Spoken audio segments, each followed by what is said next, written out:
Hello, everyone, and welcome to our international conference, Ethiopia, Modern Nation, Ancient Roots. The conference is a collaboration between the Africa Institute in Sharjah and the Institute of Ethiopian Studies and the School of Performing and Visual Arts at the University of Addis Ababa. The conference is part of an annual season of scholarly, cultural, and artistic activities in various media and genres, which we initiated last year to focus on one country from the African continent, or one of the African diaspora communities worldwide. The goal of this series is to highlight the complex history of the African world, its present and its future predicament. Through such series, the Africa Institute aims to bring to the fore the complex histories of the continent, its peoples, cultures, and civilizations on a global scale.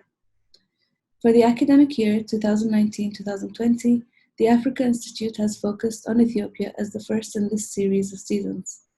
To accomplish such an objective, the Africa Institute has commissioned 3 leading Ethiopian scholars, Elizabeth Georges from Addis Ababa University, Sirafel Wandemu from Addis Ababa University, and Dagmawi Wobshet from the University of Pennsylvania, to draft a detailed program for the season on Ethiopia.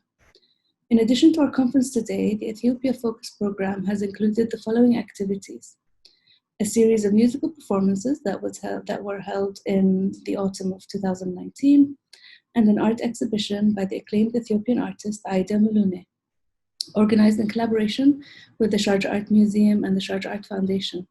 The exhibition is currently on view at the Sharjah Art Museum until the 31st of December.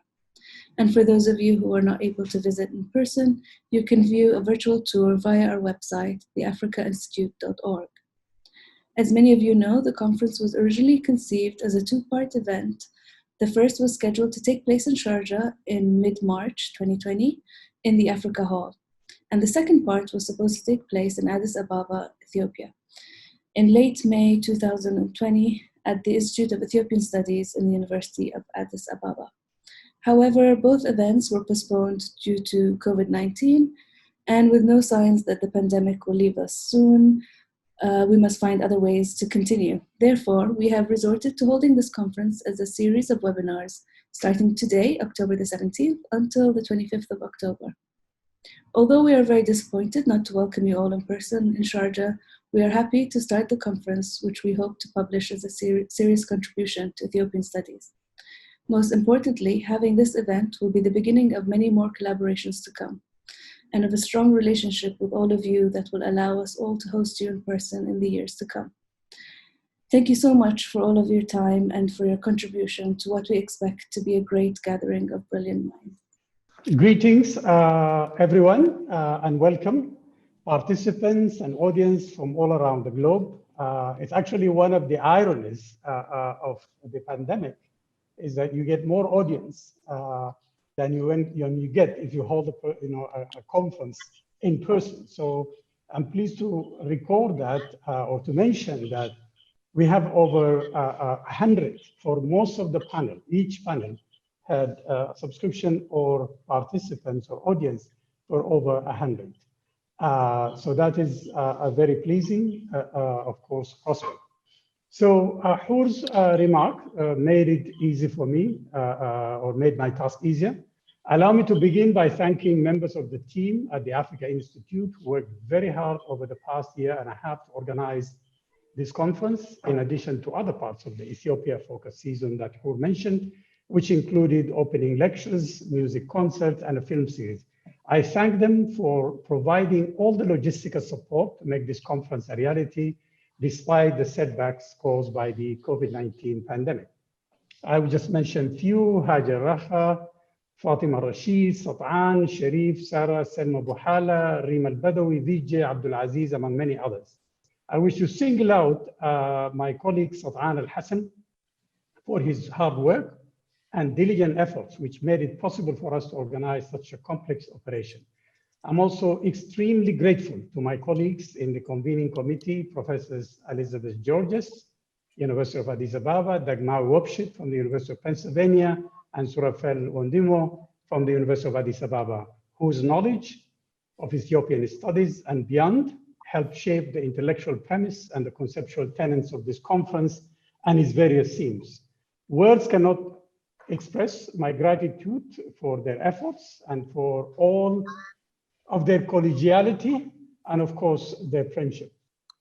I don't wish to take that much time from our opening session and the address by Professor Bahruz Zodi, to whom we're very grateful for being our opening keynote speaker.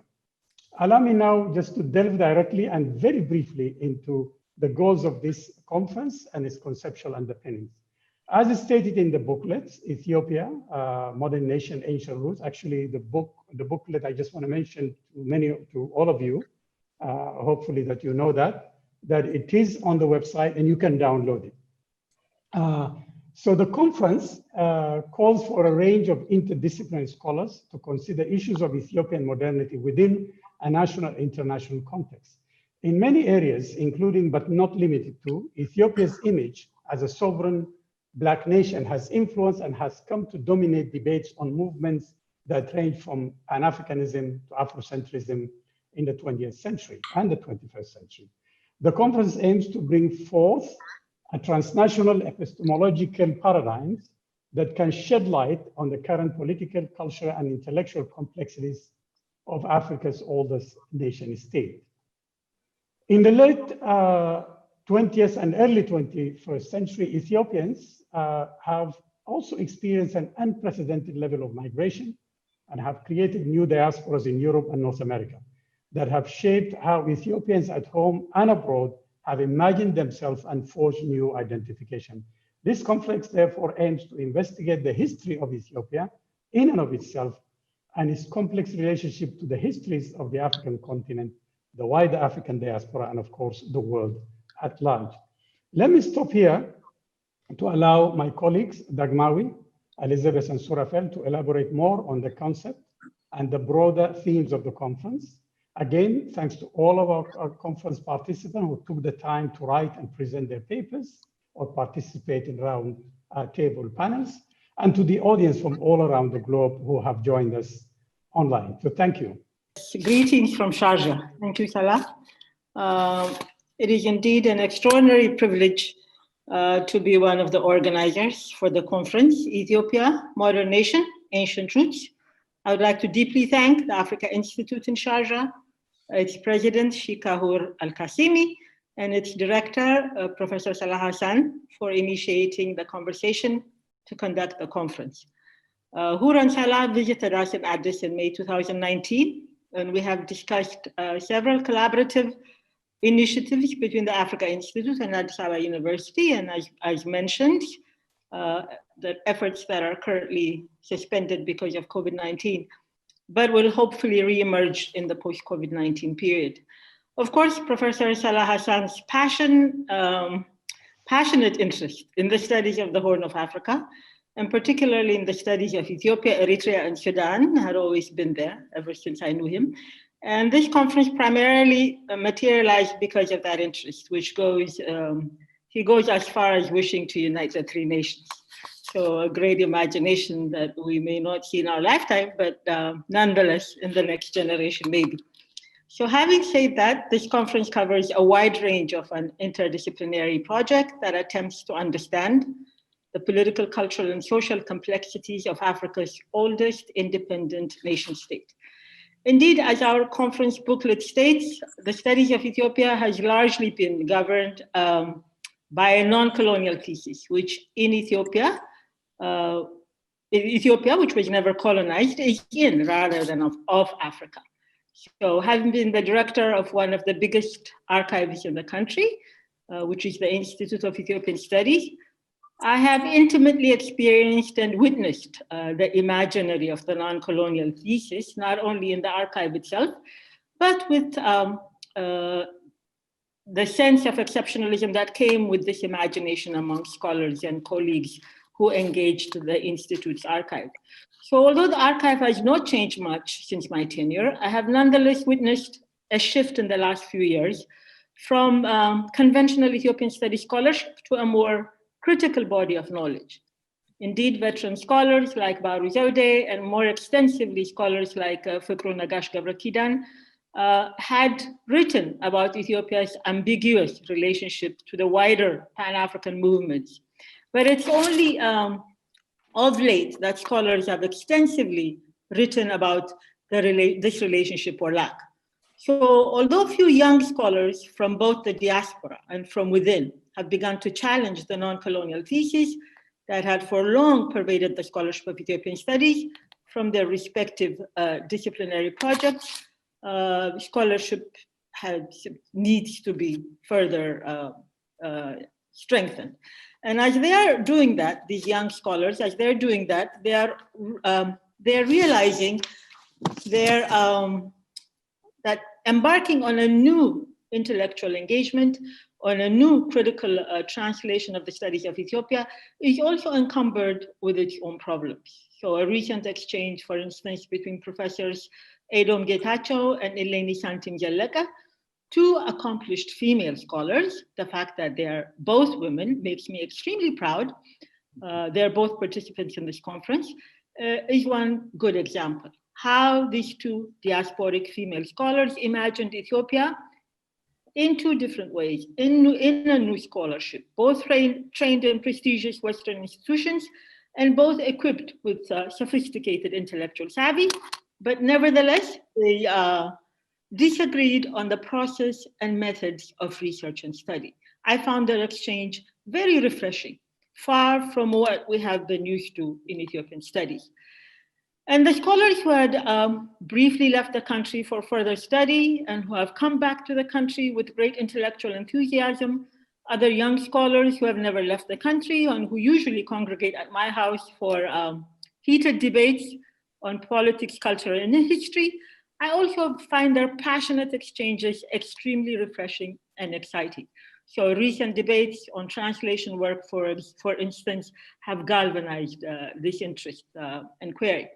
Clearly, the non-colonial thesis of Ethiopian studies that has contributed to the tumultuous and contested political history of the 21st century of Ethiopia that we're witnessing today is being challenged by local and diaspora scholars. And no doubt, when their scholarship is widely publicized and known, I'm sure the malaise of existing Ethiopian studies scholarship will give way to a new and critical body of work, and hopefully a new political dialogue inside the country that we very much need.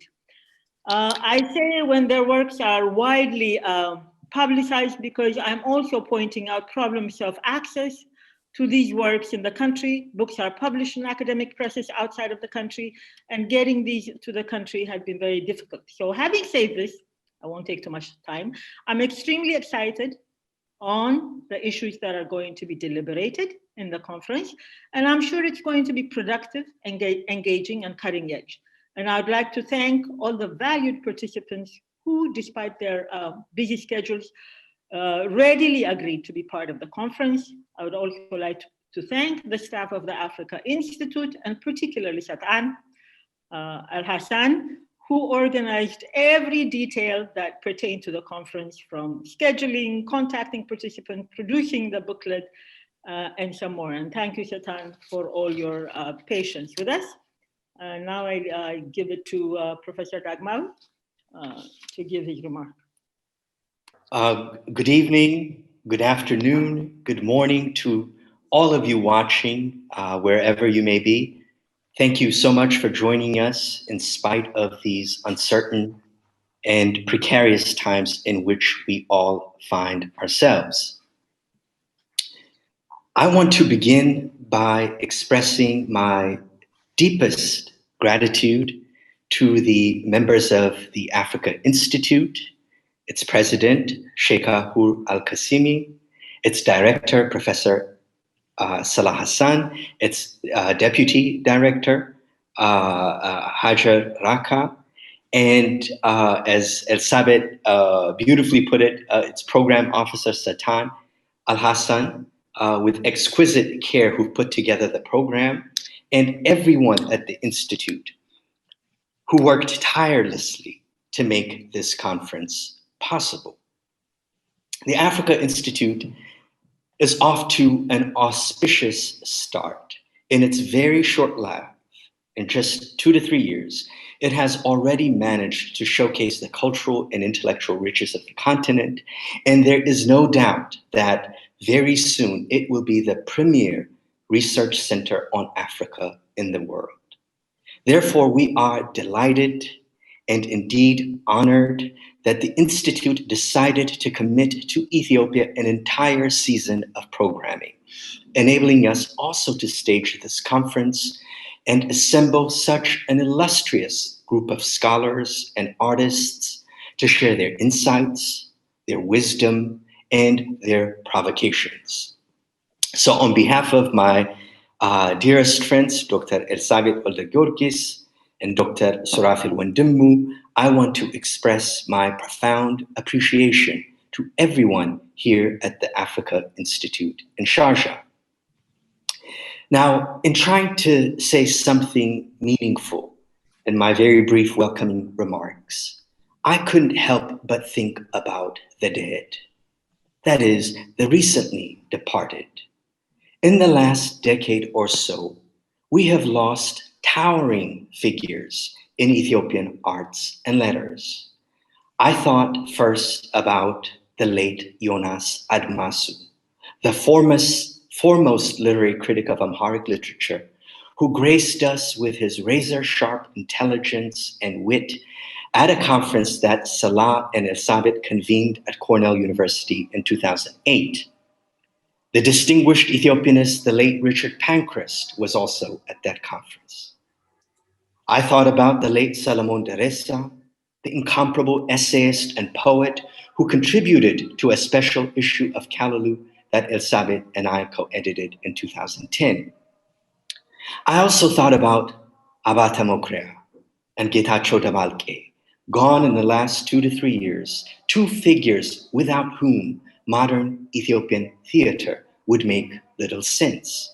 And we can add to that name, to that list, the great playwrights Agay Gabramedin, of course, who passed away in 2006. Just 2 weeks ago, Mesfin Waldemariam, one of the foremost public intellectuals of his generation, passed away. And inevitably, I thought about my own late father, Wubshet Wark Alamau, Nabsuni Maro, mercy on his soul, who died in March and whose advertisements left an indelible mark on Ethiopian popular culture. And many, many more who died recently, who shaped and transformed modern Ethiopia, and whose absence now not only marks tremendous loss, but also underscores a major generational shift underway in Ethiopian cultural life and, by extension, Ethiopian studies. It seems to me this question of generations is a crucial one for Ethiopianists to contend with today. The term generation being, of course, one of the principal units of periodization, be it literary periodization, historical periodization, political periodization, even how we individually identify ourselves as part of a larger collective. For instance, Yedargilajne, meaning I'm the child of the Derg, that common moniker my generation uses to collectively categorize ourselves. The field of Ethiopian studies has to take a careful inventory of how major generational shifts, wittingly and unwittingly, are shaping our thinking and indeed how we practice Ethiopian studies today. We seem to be at a new threshold in the field, where scholars well equipped with knowledge of Ethiopian languages and archives, and also well versed with the latest critical theories of the Western Academy, are contesting the very foundation of Ethiopian studies. What will fully blossom as the new Ethiopian studies is to be seen, but it's something we all have to work hard to nourish and to cultivate so it doesn't wither by acts of fiat, since Ethiopian political power is always trespassing on the Ethiopian Academy, or wither by mediocrity, since rigorous scholarship requires adequate material, educational, and cultural resources, or wither by moral cowardice, since it's hard to challenge the assumptions of any society, let alone Ethiopian society, governed often by fear and others' estimation, or, as in its early development, that the field is not constricted by Western patronage and paternalism.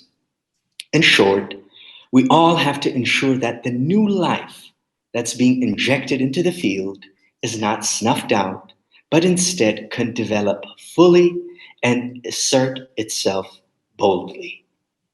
Towards that endeavor, then, this conference, Ethiopia, Modern Nation, Ancient Roots, is one modest effort. We hope you can glean from the range of panels and presenters. We have sought to put together a conference that reflects the riches of Ethiopian arts and letters, indeed a conference that not only animates Ethiopia's unique history and culture, but also refracts the world at large. Again, thank you to all the presenters who, against different pressures of these times, agreed to join us. We look forward to being enlightened and educated, questioned and challenged over the course of the coming week. Thank you. Shukran. Amasekdanallo.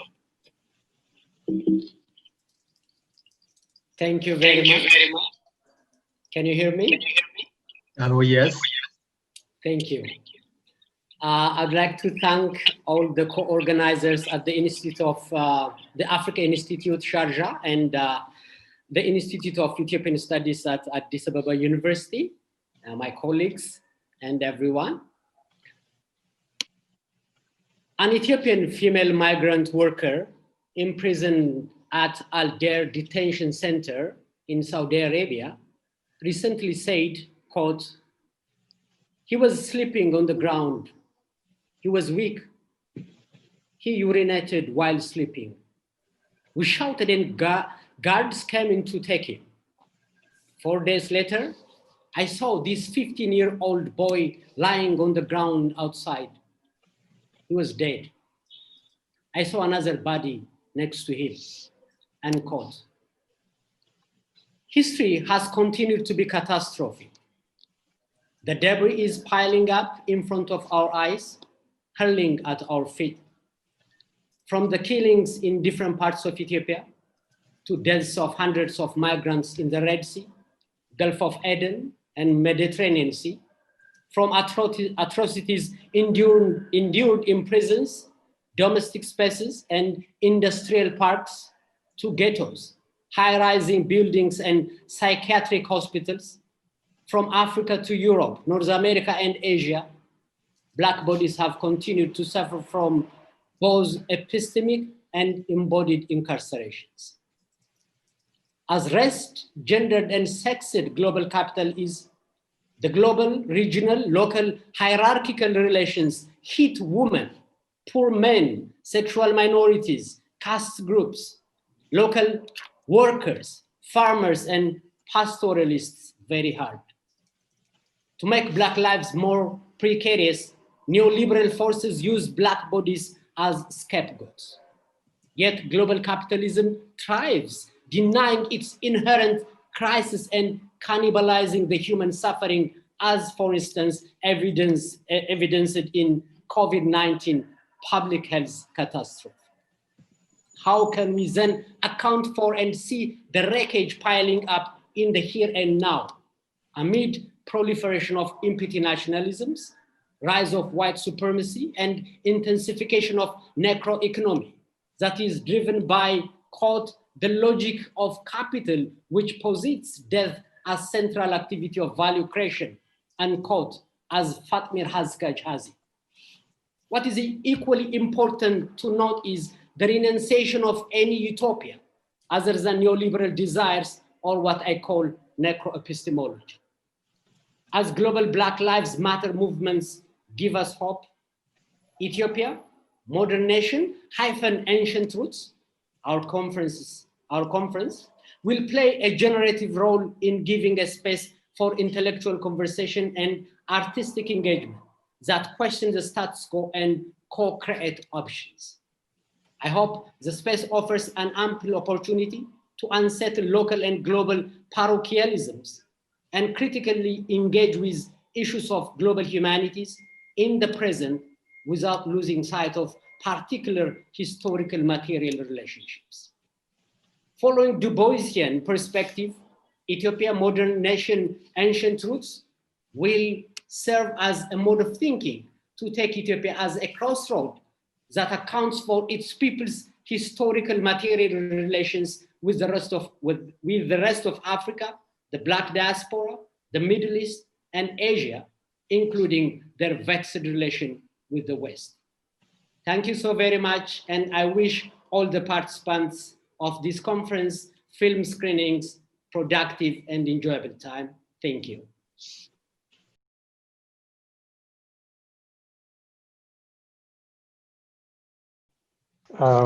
We're going to shift now to the second panel. Well, I'm from Michigan. I don't know whether I should say good morning or good afternoon. So wherever you are, I start with that. Greetings to all of you.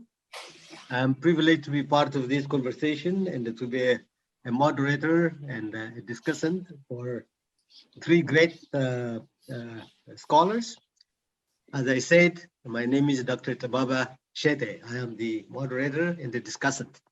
I have three panelists with me for this session with their great, stimulating and thought-provoking papers. I present their names, institutional affiliations, and the title of their respective papers. I start with Dr. Professor Fouad Maki, Associate Professor of Development Sociology, Cornell University, Ithaca, USA, presenting Historicizing the Present, Contesting Culture and Power in Contemporary Ethiopia, followed by Professor Surafel Windemu Abebe, Assistant Professor at Center for African Studies and Researcher at the Institute of Ethiopian Studies at Addis Ababa University.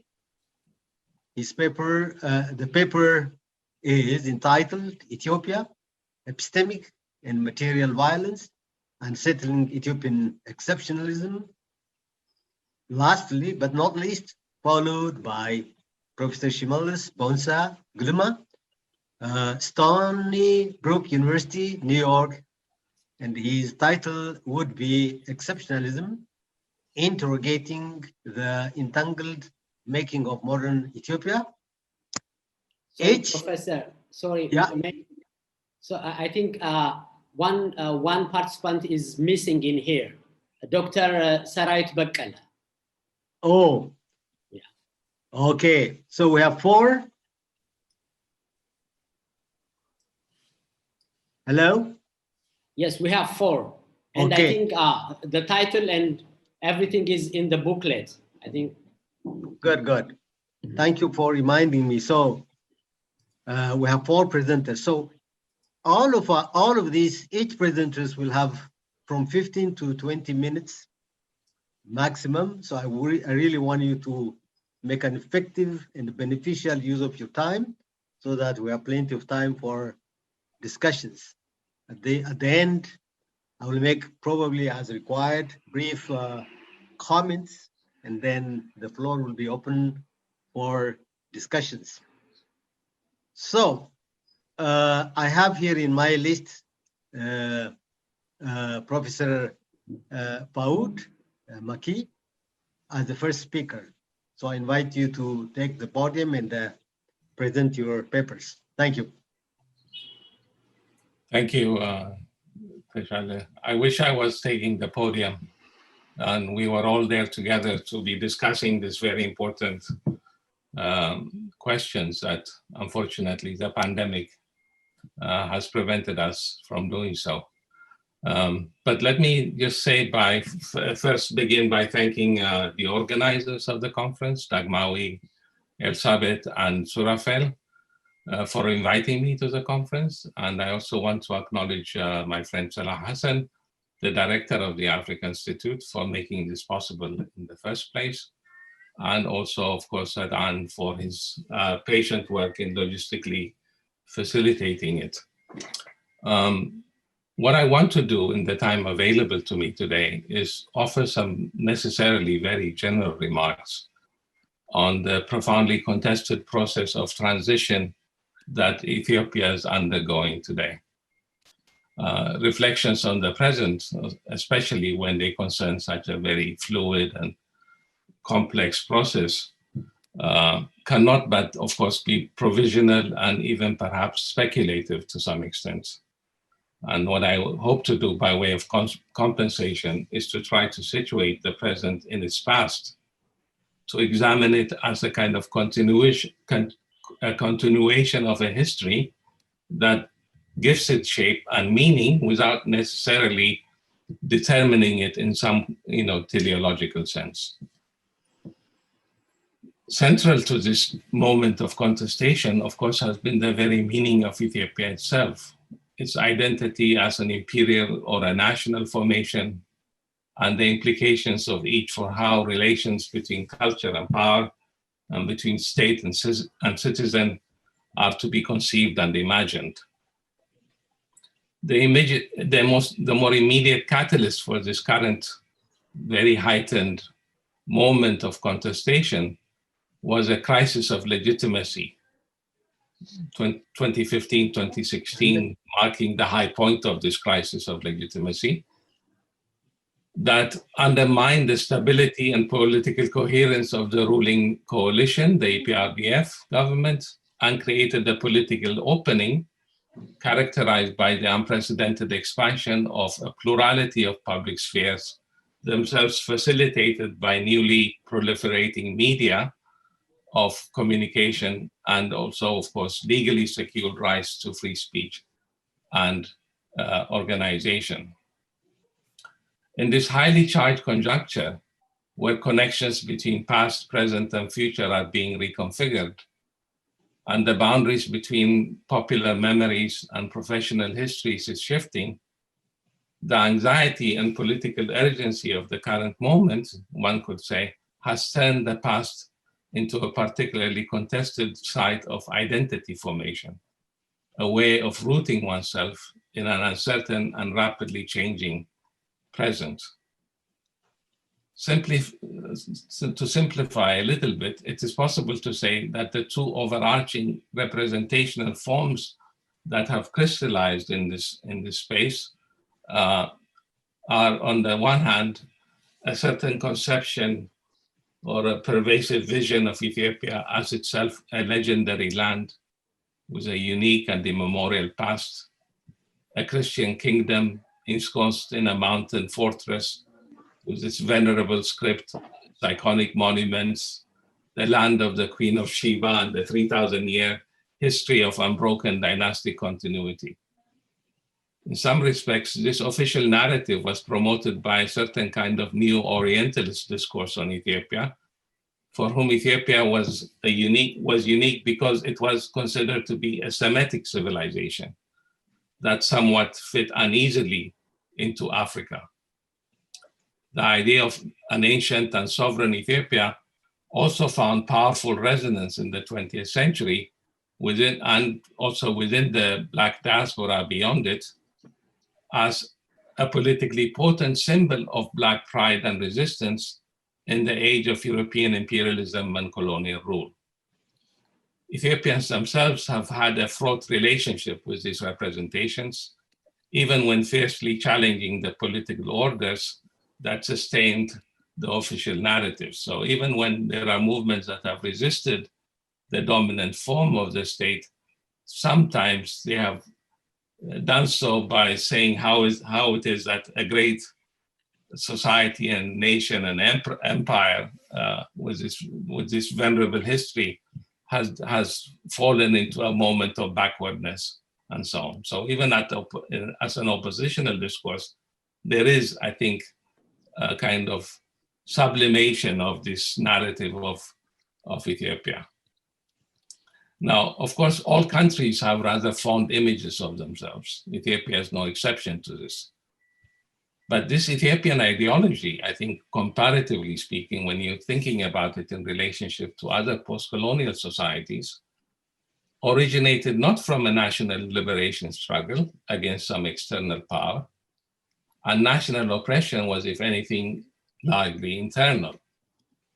Nor did it form a single, undivided, and continuous polity, stretching back to the mists of time.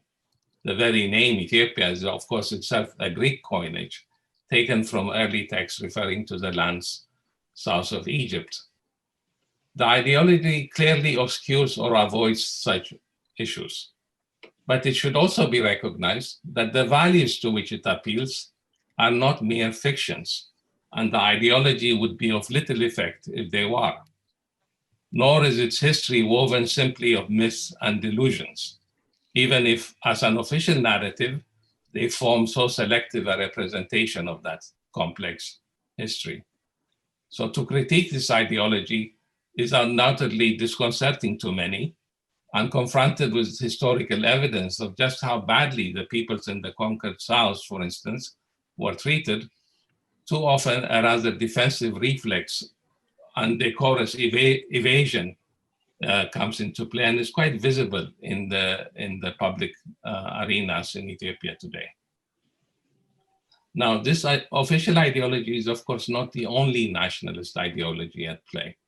Below it, there has emerged over time a popular form of nationalism in contestation with it, and in which the Ethiopian state, rather than being the standard bearer of independent Africa, was represented as a participant in the imperial scramble itself, a process by which the old Abyssinian kingdom was transformed into the modern Ethiopian empire.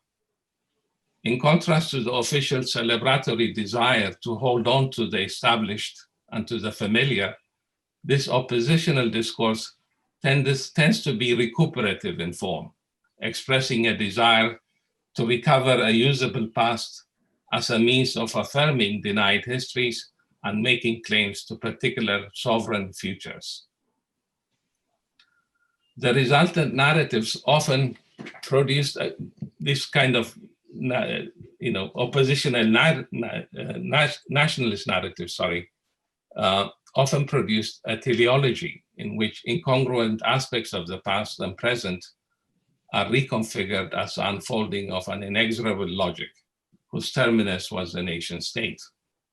Particular national narratives were subsequently composed in terms of the contentious interaction between an integral inner world of the nation and of cultural continuity and an outer world of so-called imperial machinations.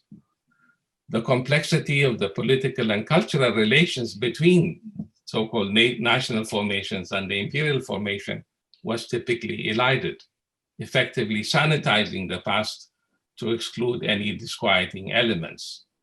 So if the official version is largely silent on the meaning of Ethiopia in relation to the particular histories of its constituent peoples, especially those beyond historic Abyssinia, the subaltern nationalist discourse, in its emphasis on the hidden histories of particular communities, is conversely silent on their relation to a larger Ethiopia. This juxtaposition of an undifferentiated imperial history to an autonomous ethno-national history has led to a rather fixed and often sterile confrontation that forecloses the space for a critical examination of imperial and national formations, with all their uneven implications, shaped, of course, by unequal and asymmetrical power relations. The particular virulence with which they are being asserted today suggests a deep existential anxiety about the present as well as the imagined future. In many ways, it represents a search for a firm footing in a rapidly changing present that I think people feel is disconcertingly in motion, right? In turbulent motion. In this respect, you could say history has become more unambiguously contemporary in terms of the questions it is called upon to adjudicate or to legitimate. Memory too has come to serve as a crucial site of identity formation, a way of grounding oneself in the present, of linking individual stories to collective traumas, and for enunciating a political demand for recognition now that the appeal of class-based identifications or even the liberal ideal of citizenship, of individual citizenship per se, have become so diminished. A turn to a particular injustice of commemorating and memorializing, in a way, a history of conquest, dispossession, of collective suffering, or violations of collective rights, replaces the appeal to more classical universalist ideals that were quite common within the left of the 1960s and 70s in Ethiopia. These earlier forms of narratives of Ethiopia and its history have, of course, not altogether disappeared in the contemporary public space, as the proliferation of various works by militants of the different left organizations, the APRP and the Mason in particular, testify. But for the most part, they appear as largely nostalgic, without much valence in the current political contestation itself, which is, I think, largely framed along the lines of empire and nation as formations. Now, this recourse to a memorial language of identity tends to spectacularize, right, suffering and injustice, implicitly privileging it as the principal ground from which legitimate and effective political claims may now be filed. In the process, other grounds of political action, positive ideals of solidarity or social emancipation, can become much harder to find. This has made this of course was made very complicated by the fact that Ethiopia was a territorial empire that at different times expanded or contracted to incorporate adjacent communities. And within this framework, the peoples incorporated into this empire were differentially treated, even if all were essentially considered to be subjects of the emperor rather than citizens of a state. I think this is an important thing to maybe discuss. The fact that it was a territorial empire implied that the relationship between the expanding center and the adjacent territories that were being incorporated, or peoples being incorporated, took a very different, gradual, extended process that in many ways obscured any simple dichotomy between a national formation and an imperial formation, right? And part of the complexities of these two that are elided by these two dominant discourses today comes from a refusal to come to terms with this highly complicated and contested dynamic of this territorial empire, an empire nonetheless, I would maintain. Now, narrating this complex history obviously is way beyond the limits of this paper and the time I have. I'm trying to write a book about it, by the way, so I hope at some point to elucidate these ideas in more detail. What I want to do instead is to briefly offer some reflections on the more immediate conditions that both enabled and promoted these contemporary contestations. The first here is the federal structure that came into being following the establishment of the Second Republic in 1991. And that created an administrative framework and also an educational framework in which the apex of this kind of migratory cycle of people within the constitutive republics was the republic center itself. So both administratively, and if you look at the apex of the educational system itself, you find a pattern of migration where people would no longer have to imagine their movement, as it were, through life or through the various levels of administrative structures, educational levels, and so on, as necessarily linked to one center, right? The federal structure helped to create a decentralized form of structure in which people situated in particular cultural spaces could imagine their, as it were, careers, their advancement within a given cultural space without necessarily having to relate it to a national space. So that's the first thing I think I'm not going to have a lot of time to discuss it in detail, but maybe during question and answer period, we can discuss that. The second thing is this massive expansion of education has allowed the emergence of particular kinds of public spheres that one could say are culturally or linguistically delimited, right? Together with the national public sphere, okay?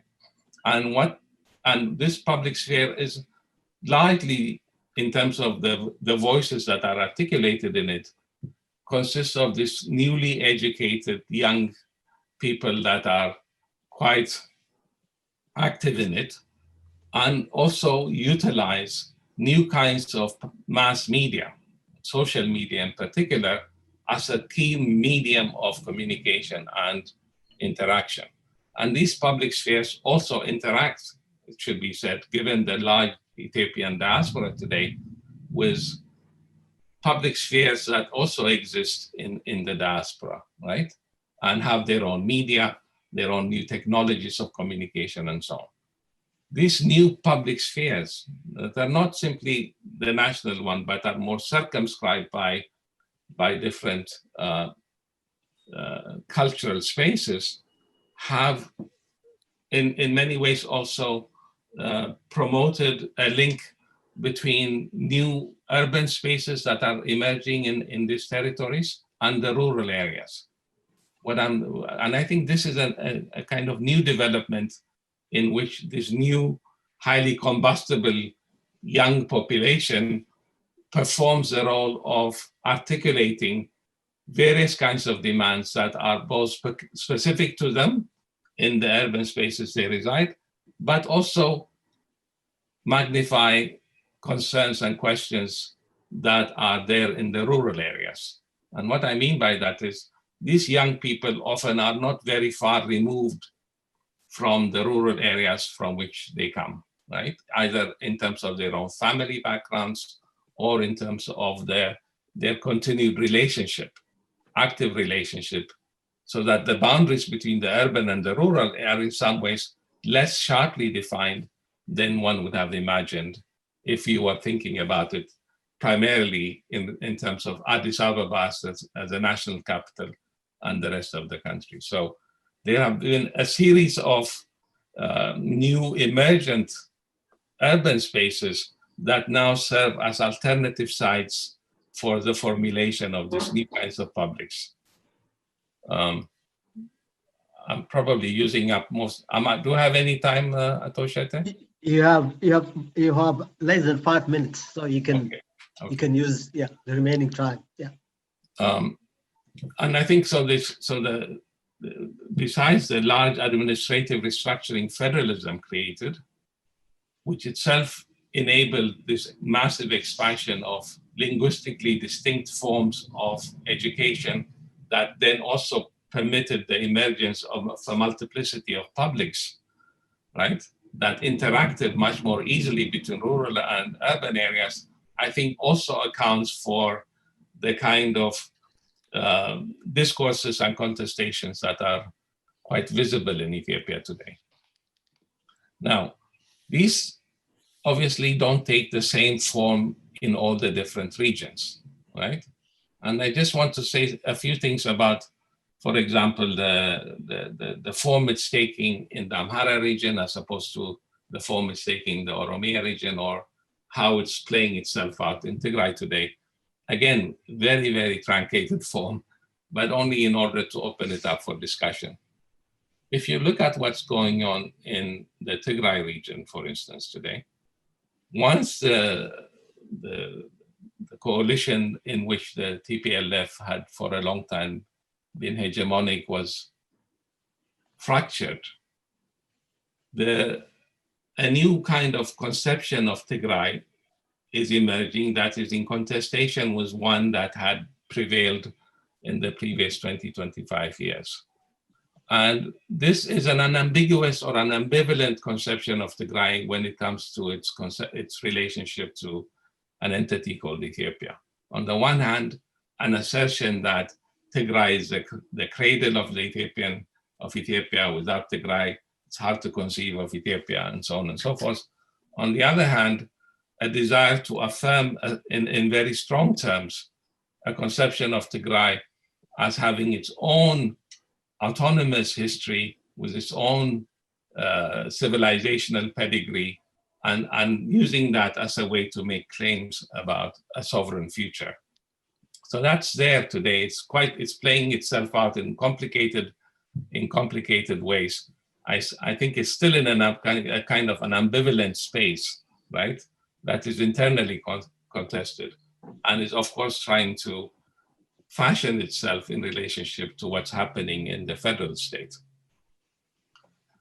In the Oromia region, you find a much more classical form of ethno-nationalist assertion of a history that has been, as it were, marginalized or denied, and in which a desire to assert that denied history is taking on quite powerful form, right? And there, the key thing to keep in mind is the ways in which the different internally contested dynamics within Oromia too are being subsumed in relationship to this emergent sense of Oromo nationalism, which is no longer in some ways politically marginalized, right? It has found itself today perhaps as one of the key dominant elements in this process of transition. How it will stabilize post this transitional period, it's still open, but I think Oromo nationalism is here to stay. It's not going to go anywhere. It's going to assert itself, and in some decisive way, it's reshaping the conception of Ethiopia, right? Because prior to this period, whether it's the Tigrayans or the Amharas who were conceived to be the dominant sectors, the dominant figures or social groupings in the state, Abyssinians largely, the rise of Oromo nationalism and the increasing presence of Oromo politicians, political figures, social groups in the state apparatus has decisively, I think, upturned that, right? So this is something quite radically new in Ethiopian history. And I think that also accounts for the kind of intense sense of anxiety of the current moment, right? The radical displacement of an Abyssinian-centered Ethiopia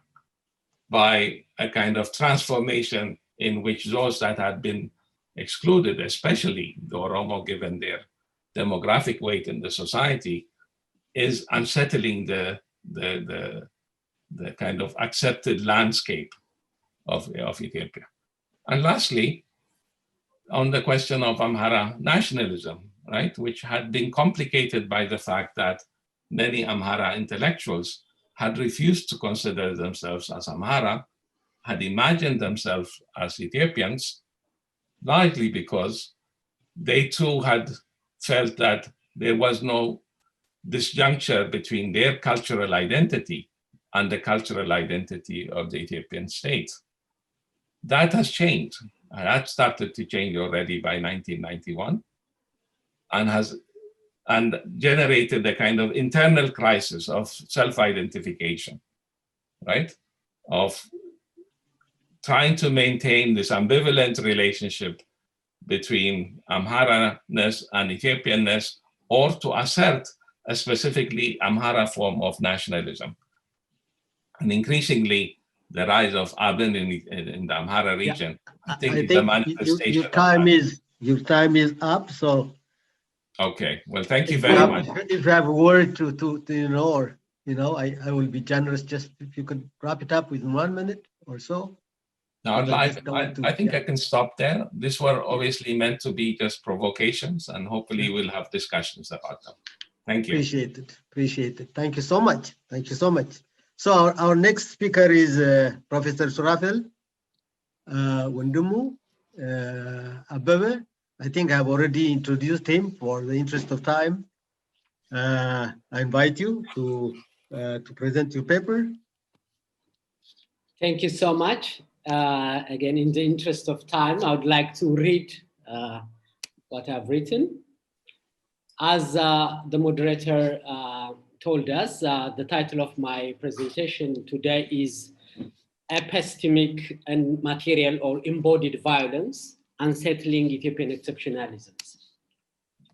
It is a reality that Ethiopian exceptionalism is a multi-pronged narrative that has informed progressive actions such as the anti-colonial struggle and its global resonance. Indeed, Ethiopians have endured and lived particular historical experiences.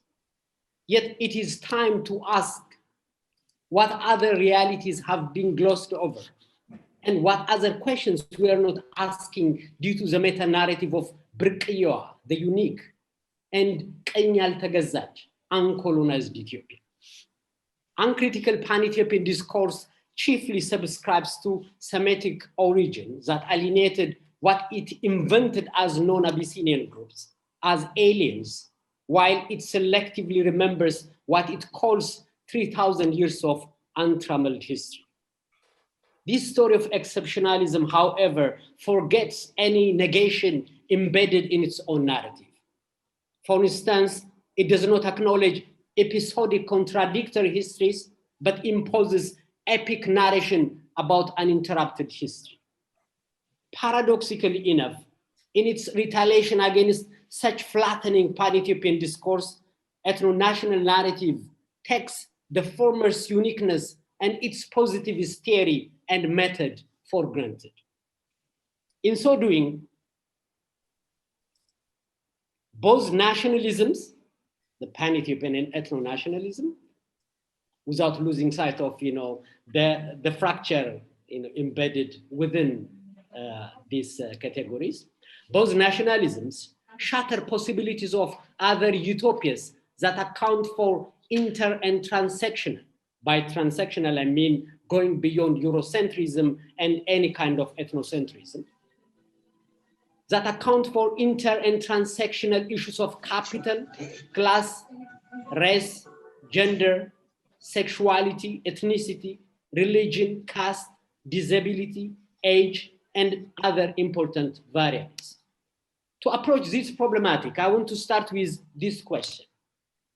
How does Ethiopian historiography account for negligence of the discussion of colonial/modern theoretical and methodological imports rooted in history writing?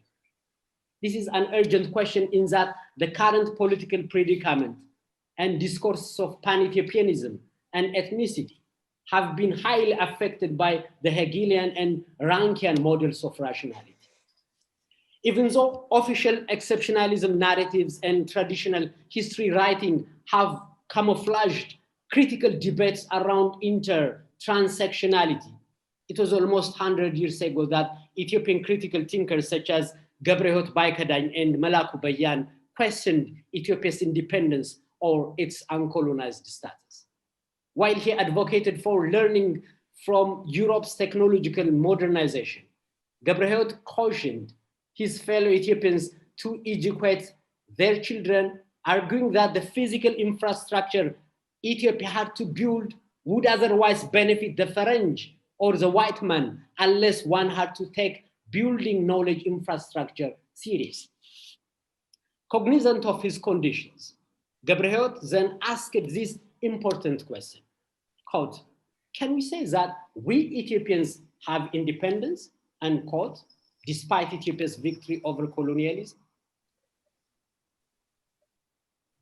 His answer was negative. In his view, there is no independence without self-sufficiency.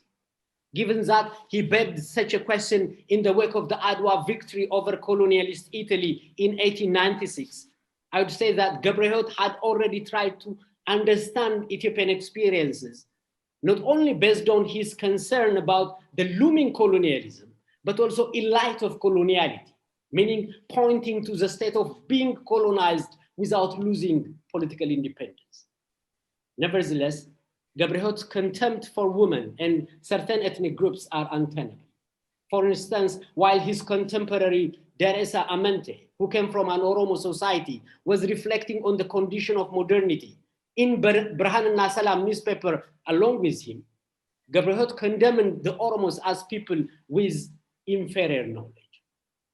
Gabriel critiqued hierarchical global relations while he reified exclusionary logic when it comes to internal imperial relation in Ethiopia. I keep the tension between his critical gesture towards Ethiopian exceptionalism as uncolonized or independent country in view of global capital on the one hand, and his contempt to non-Abyssinian peoples and women on the other. This leads me to bring forth issues of epistemic colonization, particularly reproduction of colonial/modern historiography and politics of nationalisms that wreak havoc on the mundane everyday life as we speak now. Then let me discuss coloniality of historiography. I mean, history as a profession and as a discipline. Although there had been layers that the so-called explorers already built up, insofar as modern history writing is concerned, one could trace the invention of Ethiopia as a racially exceptional ancient empire in Hegel's conception of history. According to Hegel, Egypt does not just have history, but a long history that, quote, reaches to 2,207 years before Christ, end quote. It seems that Hegel even assigns a more historical and cultural value to Ethiopia when he says Egypt, quote, probably received its culture from Ethiopia, end quote. For Hegel, Africa is the unhistorical, undeveloped spirit, still involved in the conditions of mere nature, or what M.S. Cesar called, thingification, thingness. And the historical movement that he talks about, that Hegel talks about, Egypt and Ethiopia, is not of African spirit, but that of what he calls Asiatic or European world. Neither part of Black Africa, nor family of white Europe, Ethiopia figured in Hegel's thinking as an enigma. The excess he puts into Ethiopia's historical value in relation to what he calls the dark continent appears to be seductive, while the lack he assigns to this country, Ethiopia, in relation to Europe is repulsive. Coupled with Hegel's notion of, quote, progressive movement on the world historical stage, end quote, the enigmatic space that Ethiopia inhabits has been a major conundrum that Ethiopian history writing has to think through. Indeed, the Rankian idea that every stage of history must be judged as an end in itself, as it has happened, complicates the historiographic problem that fuels preservation of the status quo and unethical articulation of freedom. This calls for examining history as an epistemic and embodied problematic. Foreign or local, conventional historiographers have been writing that Ethiopia has severely suffered from what they call the burden of history. Suffice it to mention three of them here. In 2002, Alessandro Truilzi used the phrase burden of history in his critique of existing competing nationalisms in Ethiopia. Paradoxically enough, in 1994, Adhana Haile Adhana, a professional historian come politician, argued for kind of primordial identity politics, conjuring up burden of the past that measured alienation in terms of expulsion from ancient Abyssinian pedigree or usurpation and control of power by what he calls Shoa dynasty that shifted authority from the Amhara, Tigray, Agao tripartite imperium. Adhana borrowed the term from Shezrao Ezman, who represented Ethiopia in 1963 as an anomaly that was caught in Africa, but not of Africa, end quote, because it was encumbered by what Ezman calls historical burden, which in his view hindered the country from being contemporary with modern world.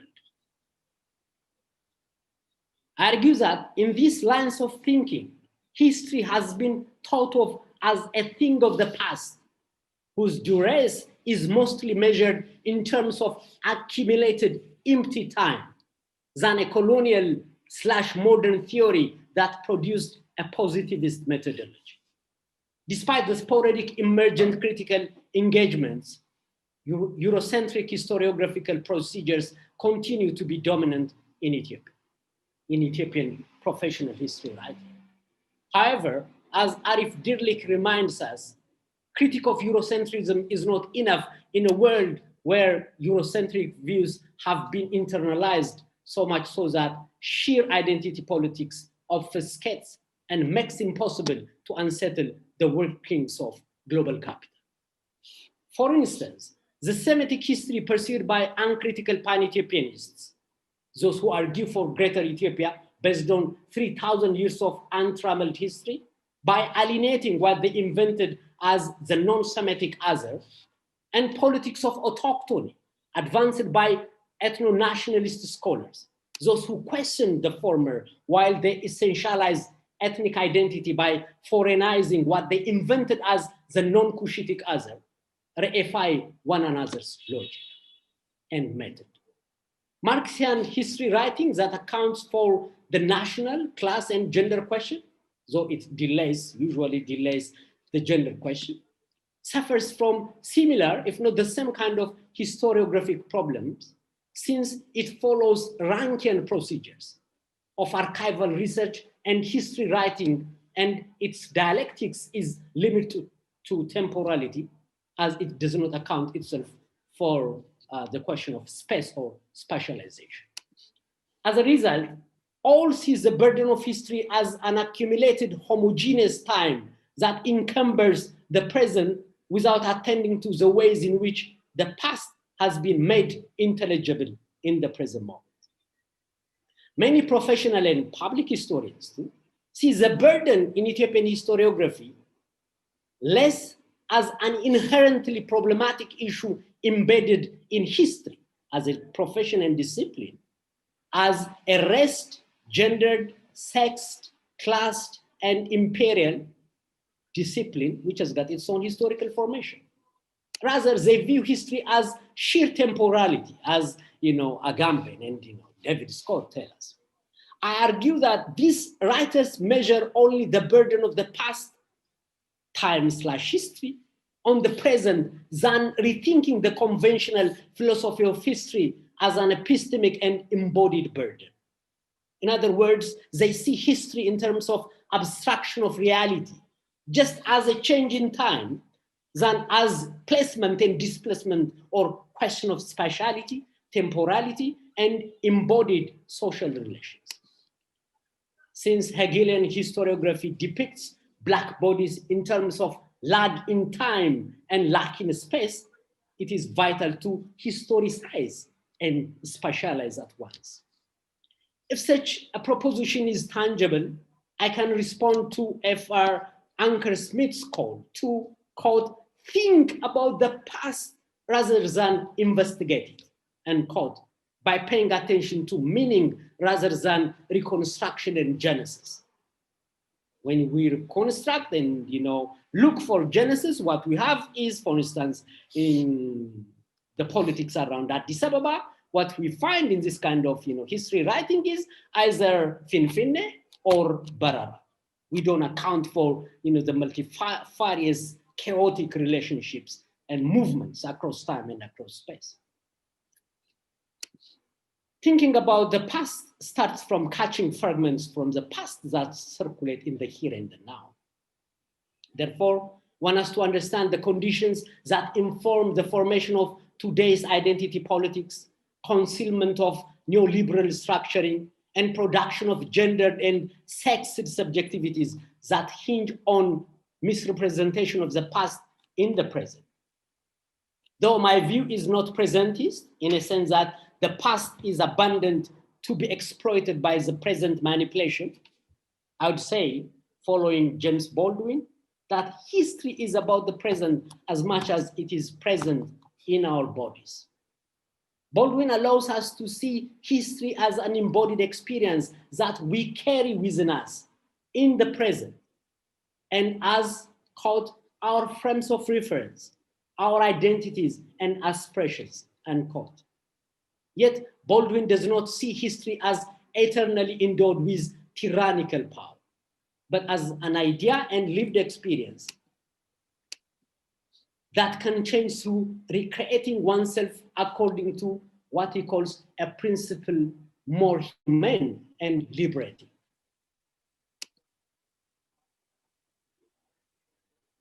I have almost finished it.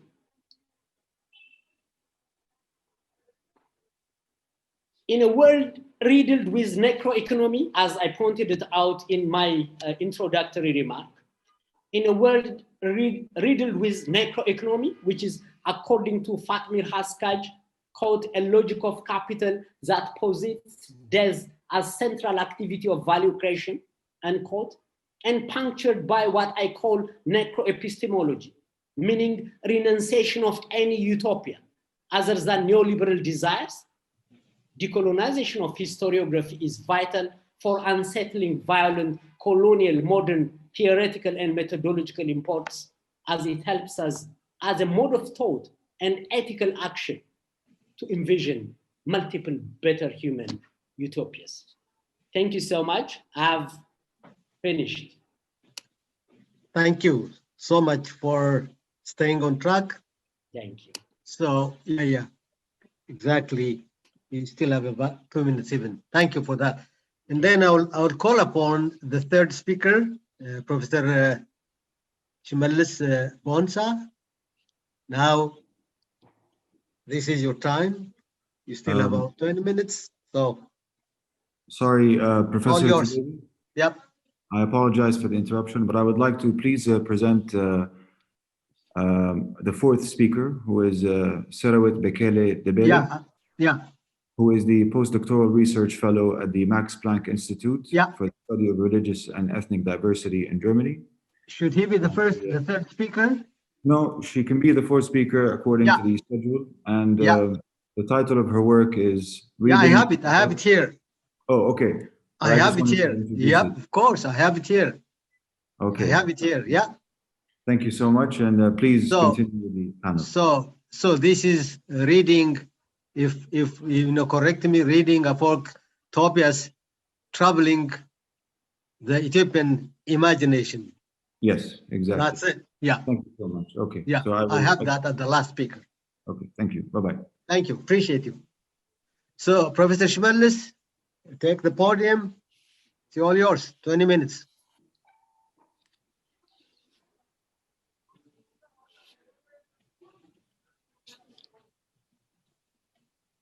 Thank you, Professor Tebebe. And I would like to take this opportunity to thank the organizers of the conference, the African Institute, the director, Professor Salah, and Satan for all the logistic work. And then Professors Elizabeth, Surafel, and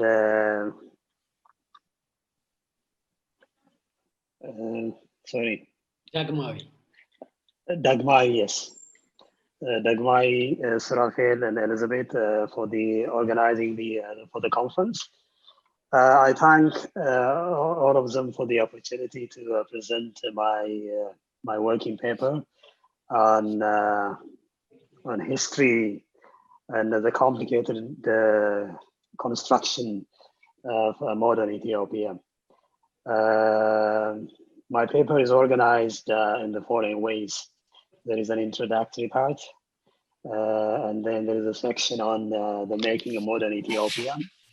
And then there is the last part, is a discussion about the crisis of analysis, with a focus on two important ideas, theoretical frameworks that organize the contemporary intellectual political discourse in Ethiopia. One is the idea of exceptionalism, and the other is this binary structure that has defined intellectual political discussions, conversations in Ethiopia, especially over the last 20 or so years.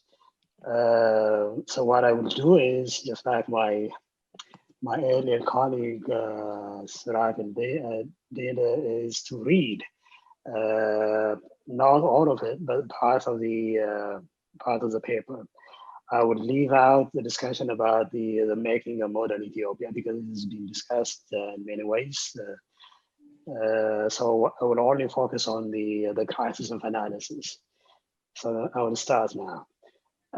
In May 2014, a small protest began in a place called Ambo, a provincial town located some 120 kilometers west of Addis Ababa. And the protest and many others that followed over the years, in the following 4 years, was directed against a decision by the Addis Ababa municipality to extend the physical boundaries of the city. The proposed aerial expansion would have extended the boundaries of the city by about 100 kilometers, representing a 24-day expansion of the city, all at the expense of towns and villages in the Oromia region of the state. The protest would continue for the following 4 years, leading to the deaths of hundreds of people, mostly young, the imprisonment of tens of thousands, and the destruction of property. The regional protest would eventually become a nationwide resistance against the government, and only subsided with the appointment in April 2018 of a reformist prime minister from Oromia, the epicenter of the resistance. The protest was also, it should also be seen as a popular reaction to larger questions of identity, belonging, citizenship, and global capital. The protest as such was not just against the city or the nation state that many saw as parasitic and marginalizing, but also the neoliberal order which the state embraced, albeit reluctantly, since 2005. The issues at hand are who owns and belongs in the city and the nation at large, and who is not, who has a right and who hasn't, and who gains and loses from the material dominance of the city in its place in the global capitalist economy. The protest is, in a way, the latest manifestation of a long genealogy of protests against the Ethiopian state. A deep analysis shows that resistance was similar in its content to the protests of the past, especially of the 1960s. But the language of the protest and the way it was cast launched signaled the growing saliency of identity politics. It can therefore be said that the protests in general were fundamentally economic in origin, but were often conveyed in the emotive language of ethnicity, which was instrumentalized to organize and mobilize the public. If in the past issues of class and economy were paramount, there is now a growing convergence between class and ethnicity, which creates a socially, politically combustible condition in the country today. In short, what was being questioned is Ethiopia's and its capital city's cultural and political identity and its place in the world. What the protest signified is a crisis of Ethiopia's modernist endeavor and the century-old project of city and nation building. The answers to these questions are rooted in the history of the city and the nation, especially their contested origins, and the political economies that organize and shape their development. So what follows is a discussion about the complicated making of modern Ethiopia, but I'm not going into that discussion. So instead, I will go straight to a discussion about the crisis of analysis. The awakening in 2018 that attended the arrival of a new group of leadership in the country in February in 2018 has created a sense of optimism and a belief in the possibilities for a turnaround. At the same time, the last 2 years have once again laid bare Ethiopia's deep features and its complex challenge. Now is the right time to ask questions, examine our complicated experiences, and confront Ethiopia's inconvenient truths, and build on the legacy of the fight for economic and social justice. Ethiopia's current crisis is created and is created. It is not natural. It is created and has a genealogy that goes back to the rise of the modern Ethiopia. Shaping Ethiopia's future, especially in a context of intensely divisive discourses and politics, requires a critical interrogation of what we have dreamt and achieved and what went wrong, at least in the last 50 or so years. In particular, we need to re-examine the kind of questions we've been asking, the interpretive frameworks and concepts we have deployed, and whether they were grounded in a deeper understanding of Ethiopia's conditions, its complicated histories, traditions, and experiences. The call for a new epistemic engagement comes from the recognition that there is a crisis with intellectual practice today, which largely is rooted in its deep Eurocentric upbringing and reflected in its deeply problematic interrogation of the Ethiopian condition. We need to liberate discussions that are often constrained by the use of concepts and frameworks that are theoretically sterile or impoverished and politically constraining. So what is needed, therefore, is knowledge and a fundamental rethink or review of how we know what we know about Ethiopia and its predicaments.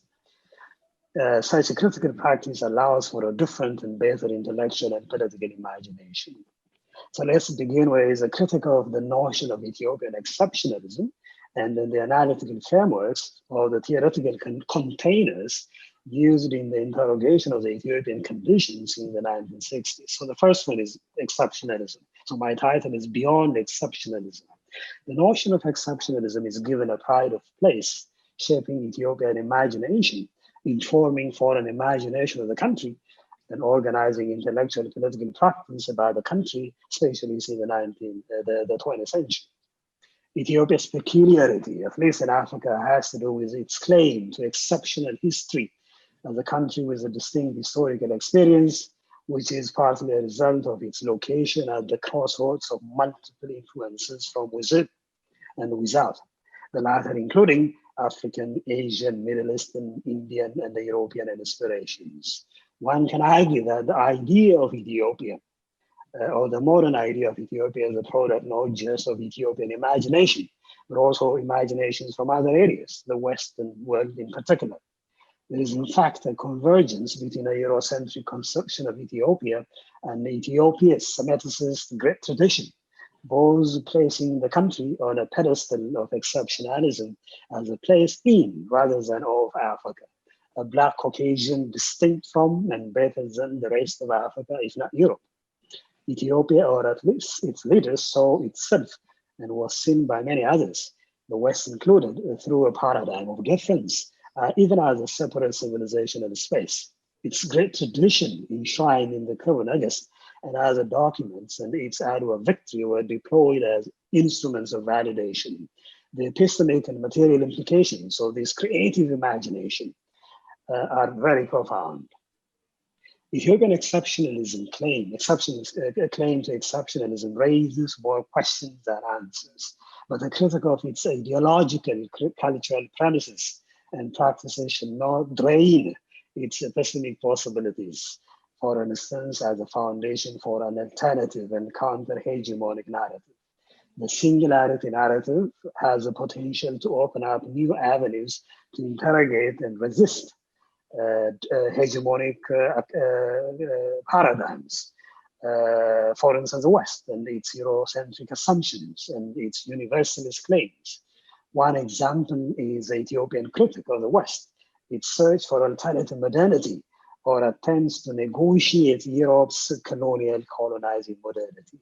An early representative of this mode of thought is Nagadras Gerrit Baikrang. I think Surafil talked about the significance, the epistemic significance of Nagadras Gerrit interventions and the limits of his interventions, his intellectual practice. At the same time, we need to ask what the meta-narrative of exceptionalism has done to us, not just for us.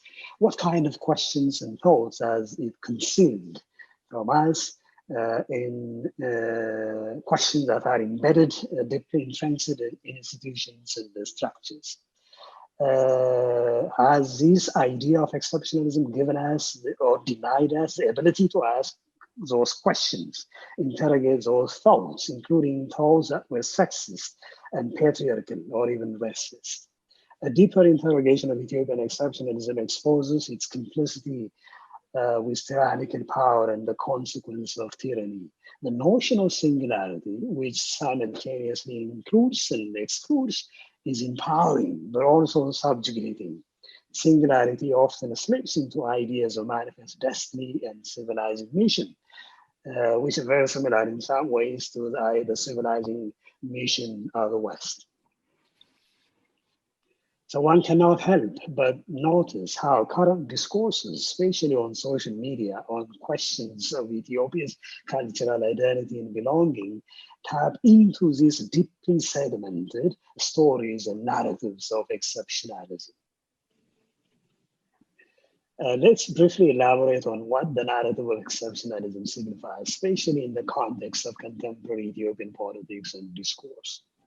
It has been argued that Ethiopian exceptionalism is fundamentally the exceptionalism of highland Judeo-Christian Semitic-speaking Ethiopia, the region and culture which is constructed as the bedrock of Ethiopian civilization. Such a culturized political imagining and construction of Ethiopia is implicated in otherizing, concealing the rest of the country, their cultures, their histories, traditions, and knowledge. A cultural bifurcation of Ethiopia into a civilized north and a backward south, which localizes a global cultural division between the West and the West, informs and legitimates the current politics of autochthony or indigeneity, in which people are divided into indigene and or native, Nabbar, versus strangers or Sardas, Safari. Interestingly, reverse discourses, which as representatives of marginalized communities claim to be counter-hegemonic, use the same logic and language and reproduce the same binaries and exclusions. Contemporary Ethiopia is littered with evidence of this kind of violence, embodied violence such as simplistic opposition entails or enables in the form of the demonization, marginalization, displacement, and killing of people considered different or alien or at times animalized beings in a way very unnervingly reminiscent of Rwanda on the road to the genocide. Externally, the narrative of Ethiopian exceptionalism led to an ambivalent and complicated entanglement with the world, both the global south, notably Africa and the West. This is evident in Ethiopia's simultaneous embrace and rejection of the world, its incoherent dependence, its incomplete independence, and its insulation from crucial discussions of colonialism and the coloniality of knowledge production, and through them issues of poverty, inequality, global capital, and neoliberalism. While recognizing the existence of a long tradition of critical inquiry going back to the early 20th century, the lack of sustained and deep conversation between and within Ethiopian scholars and scholars from the global south, particularly Africa, has impoverished intellectual and political practice in Ethiopia. There are a number of ways to interpret the contradictions of Ethiopia's claim to singularity and its epistemic withdrawal from decolonial inquiries and simultaneous dependence and rejection of the West.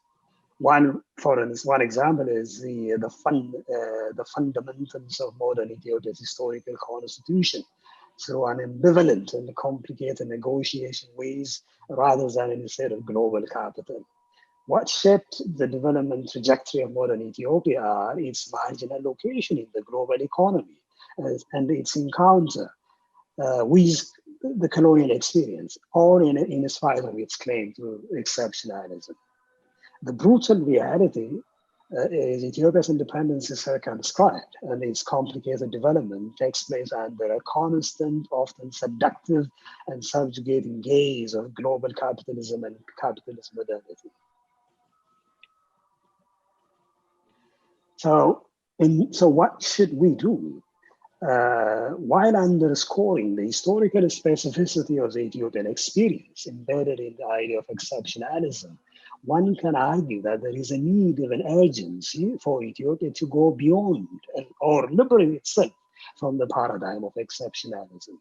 This, in short, means to decolonize its system of knowledge production. Such an option entails decoupling Ethiopian scholarship from its Eurocentric Semiticist inheritance and reconnecting it with critical subaltern post-colonial conversations, including post-colonial African studies. A quest for this kind of intellectual practice is an ambitious objective, but one that is not that is of critical importance. What Ethiopian scholarship needs is more than overcoming its Orientalist Semiticist birthmarks, but more importantly, the historicist philosophy, its understanding of history that structures and legitimates this kind of intellectual activity. The crucial questions include the very idea of history and the historiography. So I hope I have a few more minutes, right? Yep. Maybe 10 minutes? Still have, yeah. Thank you. 2 minutes, yeah. 2 minutes, oh. Okay, so I will go to the discussion about binaries, so the beyond binaries. The quest for a new epistemic structure or a new kind of knowledge production involves addressing an intellectual crisis of another kind, and that is the binaries and the homogenization of discourses in which single narratives become hegemonic, assuming the force of truth while eliding other truths and memories and histories. Discourses constructed as such and informing and legitimating political practice is the germ of Ethiopia's current predicament and the source of its precariousness. To homogenize is to produce a one-dimensional narrative, which is a deeply authoritarian political and intellectual endeavor. The evidence is none other than Ethiopia's intensely polarized and somewhat convoluted politics, beginning in the 1960s and the 70s, but continuing to this day. Since 1991, for instance, ethnicity is empowered as the single most important framework to order and legitimate Ethiopian politics and political participation. The implications are colossal. To begin with, privileging ethnicity, and the ethnicity of the father, and that as only marker of identity, pivotal for citizenship and politics, entrains patriarchy and marginalizes other equally important frameworks and categories with which people define themselves and organize their social political lives. Ethiopians, especially Ethiopians, those who don't subscribe to non-ethnic and cosmopolitan identifications, are put in danger of being disenfranchised with limited access to the political process. Giving precedence to a primordial definition of ethnicity engenders another understanding of ethnicity that ignores the social and historical constitution of identity and its unbounded, overlapping, and malleable nature. Such an objectivist conception of ethnic groups as fixed entities or primordial givens ignores the flux in ethnic identification.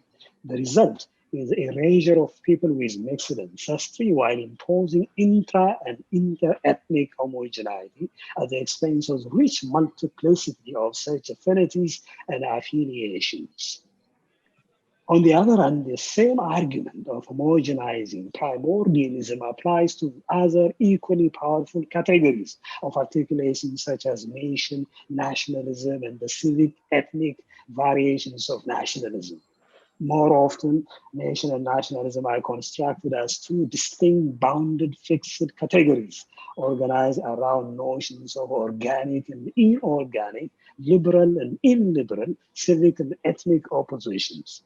Such binaries represent an attempt by scholars, not least political elites, to conceptualize or organize a complex world through a simplistic prism into a monochrome of races and ethnicities.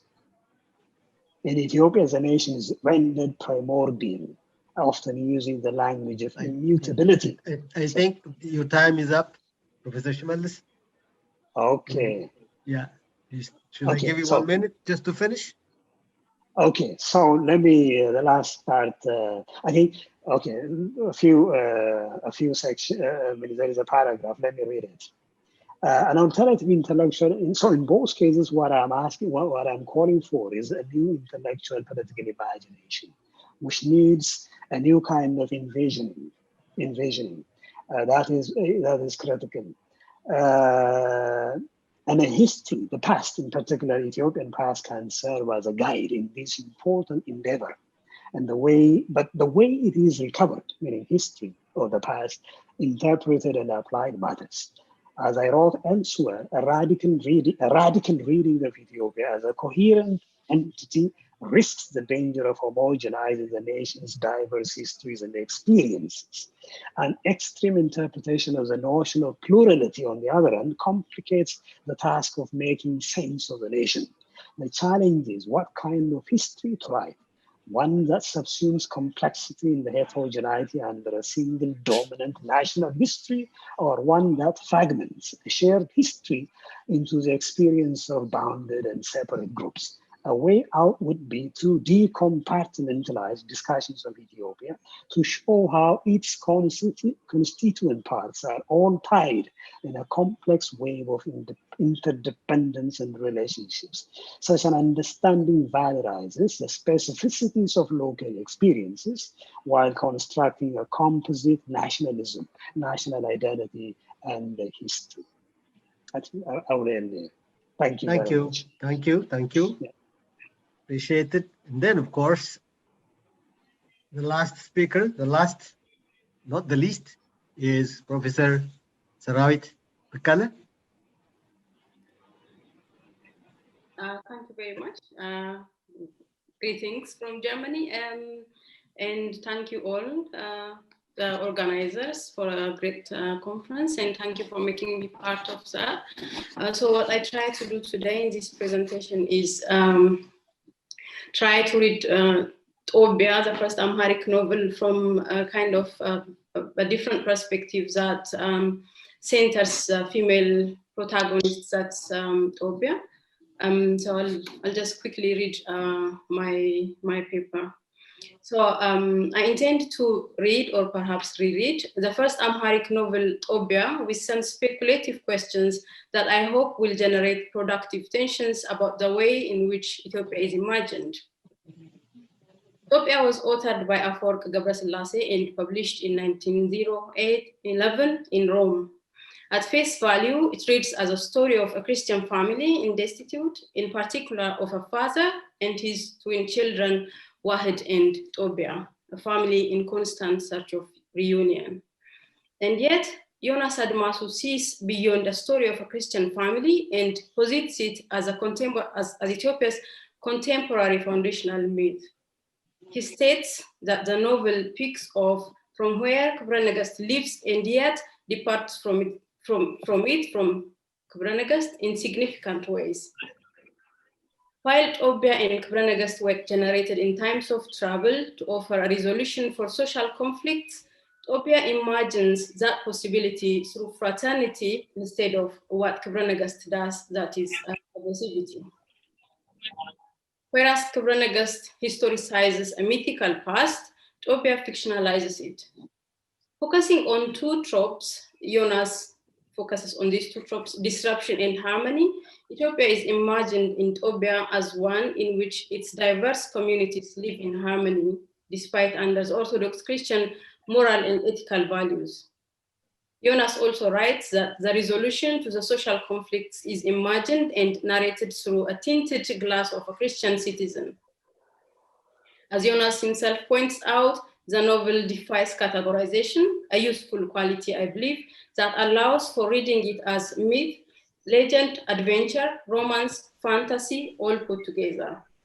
Now, for the work I'm trying to do here, I stress on romance to foreground the intertwinement of empire building, or perhaps rebuilding, and intimacy. I also stress fantasy to think about the king's attraction to Obia, the main protagonist, even when she is disguised as a boy, up until the need to disclose that secret arose. Now, I would argue that The novel is a literary production useful in rethinking other possibilities to imagine the Ethiopian polity apart from or in addition to religion and ethnicity. For this, I ask what it looks like to read Ethiopia and through it, the idea of Ethiopia in the lens of a female Christian citizen with ambivalent gender and sexual identities. Now, let me just quickly give a short synopsis of Ethiopia before I share my thoughts. So while agreeing with Jonas Admasu's 3 plots in the development of the story, I add a 4th one to emphasize the way in which the desire for intimacy shapes the ending of the story with the aspired harmony within the framework of the Christian moral values. The book begins with narrating a destructive battle in which Christians lost. Out of the 4 Christian war generals, 3 were killed, while 1 was captured and sold into slavery. The story in this stage revolves around what the captive's family goes through to find him. The family receives a message that says they should pay ransom to get the general back, that's the general being their father. They asked those who captured him asked an exaggerated amount of gold, and the war general's family decided to try anyway and divided tasks amongst themselves to that effect. This is at the point at which the son Wahed goes to sell his labor. Wahed's delicate body makes it obvious that he is not used to the kind of hard work he offered to do. In any case, he went ahead and approached a person to hire Wahed, but approached a person to give Wahed a job as a caravan. But the merchant declined to hire Wahed, but offered him 30 ounces of gold. Now, Wahed went back home with a gift. This was followed by the father showing up soon after, which leaves the family wonder how that happened. But Wahed realized immediately that the merchant who gave him the gold must have helped get his father home. And stage 2 begins when Wahed decides to look for the man to express his gratitude. But Wahed did not know where the benevolent man lives. Days passed by without finding the traces of the merchant. Before he could find the merchant, Wahed was captured and sold into slavery by the infidels. Now, Wahed's family waited for some time, but he did not return home. The father then decides to leave home in search of his only son. His twin sister, Tobia, insists on accompanying her father, but her parents reject her absurd proposal. And yet, Tobia goes on and convinces her parents by suggesting that she can disguise herself as a boy and nobody will know. It will also, that's Tobia's suggestion, make the horse ride easier if she dressed like a boy. Now her father agrees and they begin the journey to look for Wahed. Stage 3 takes us through this journey, the journey of the father and Tobia to look for Wahed. Now, despite that it started as an easy one, the journey became dangerous just when they crossed a territory that was being ravaged by the infidels, who were destroying everything they find and killing all the Christians. Scared for their life, Tobia and her father hide, but only to be spotted immediately. Yet the unusually kind for an infidel king invading Christians, the king met them right before they became prey to the ravaging force of the invaders. Granted his protection, Tobia and her father stick with the king and return with him to his kingdom. Stage 4 revolves around everything that happens while Tobia and her father were under the king's protection. Now here at the 4th stage, 2 central themes stand out: the mission to find Wahed and the slowly unfolding attractions of both the king and his female cousins to Tobia.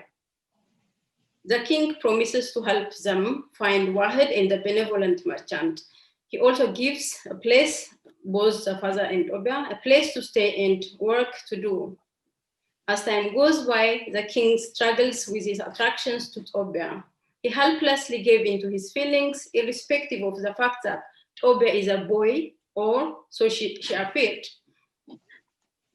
A day does not go by without the king trying to find a way to see Tobia. Now, fast forward, the king eventually finds out that Tobia is a girl. Due to a plot, her workmates said accusing her of behaving inappropriately around the king's female cousin, who also loves Tobia. Now, frightened upon hearing the false accusation, Tobia and her father summoned the king to disclose that Tobia cannot have anything to do with his cousin, as she is herself a female. Finding out that Tobia is a female gives the king the relief and courage to ask her for marriage. She decides against the proposal on grounds that she is a Christian and cannot marry an infidel, no matter how good he is as a person. Now, because he loves her so much, he agrees to convert and they marry. The story ends with the restoration of the Christian kingdom, adding more members because the infidels in his kingdom also convert. Now, their wedding seals the redemption or restoration of the Christian empire, where disruption ends and harmony reigns. This, in a way, speaks to some of the current debates in Ethiopia about who genuinely belongs in the polity and on what condition. What Tobia reveals is that difference is subdued through the act of forced assimilation.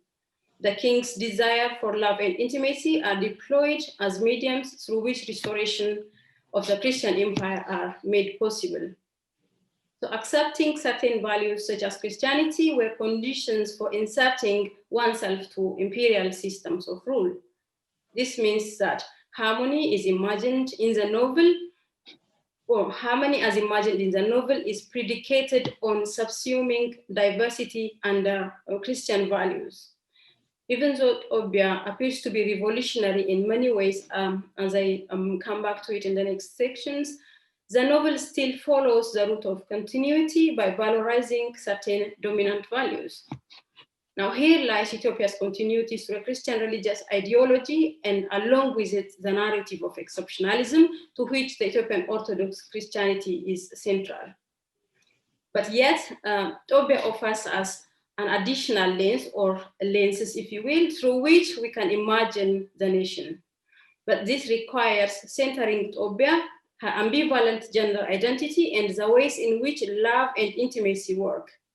Now, based on this premise, here are my preliminary thoughts to explore these possibilities of for grounding Tobia in love and intimacy, to think about or imagining, to think about or to start imagining Ethiopia anew. First, now this is preliminary thought number one. The protagonist Tobia becomes central in redeeming the Christian kingdom in the acts of setting out to look forward with her father.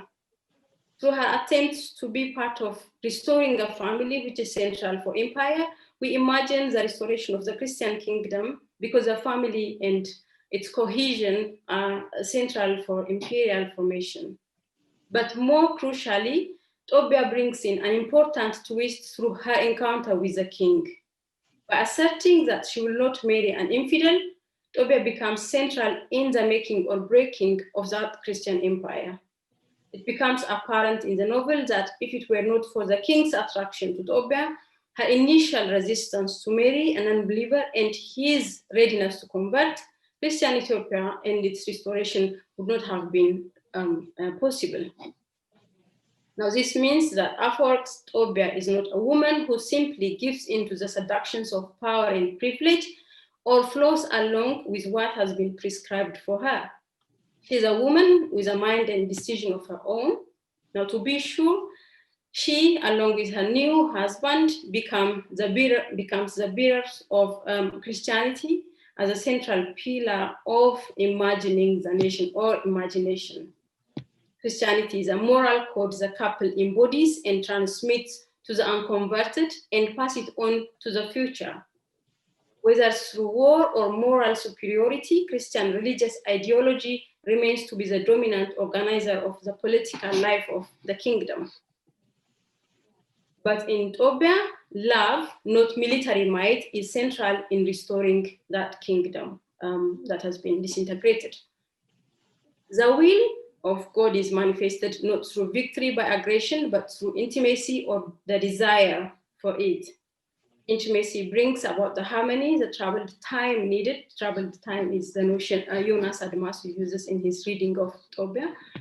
And by bridging the cleavages created due to continuous social conflicts, mostly between infidels and Christians. The author, Afrocentrism, played with the idea of an unstable body, love, and intimacies that construct identities of both the protagonists and the empire within the framework of dominant religious belief. Thus, national imagery is constructed by the very process that gives rise to the sex and gender identities at play.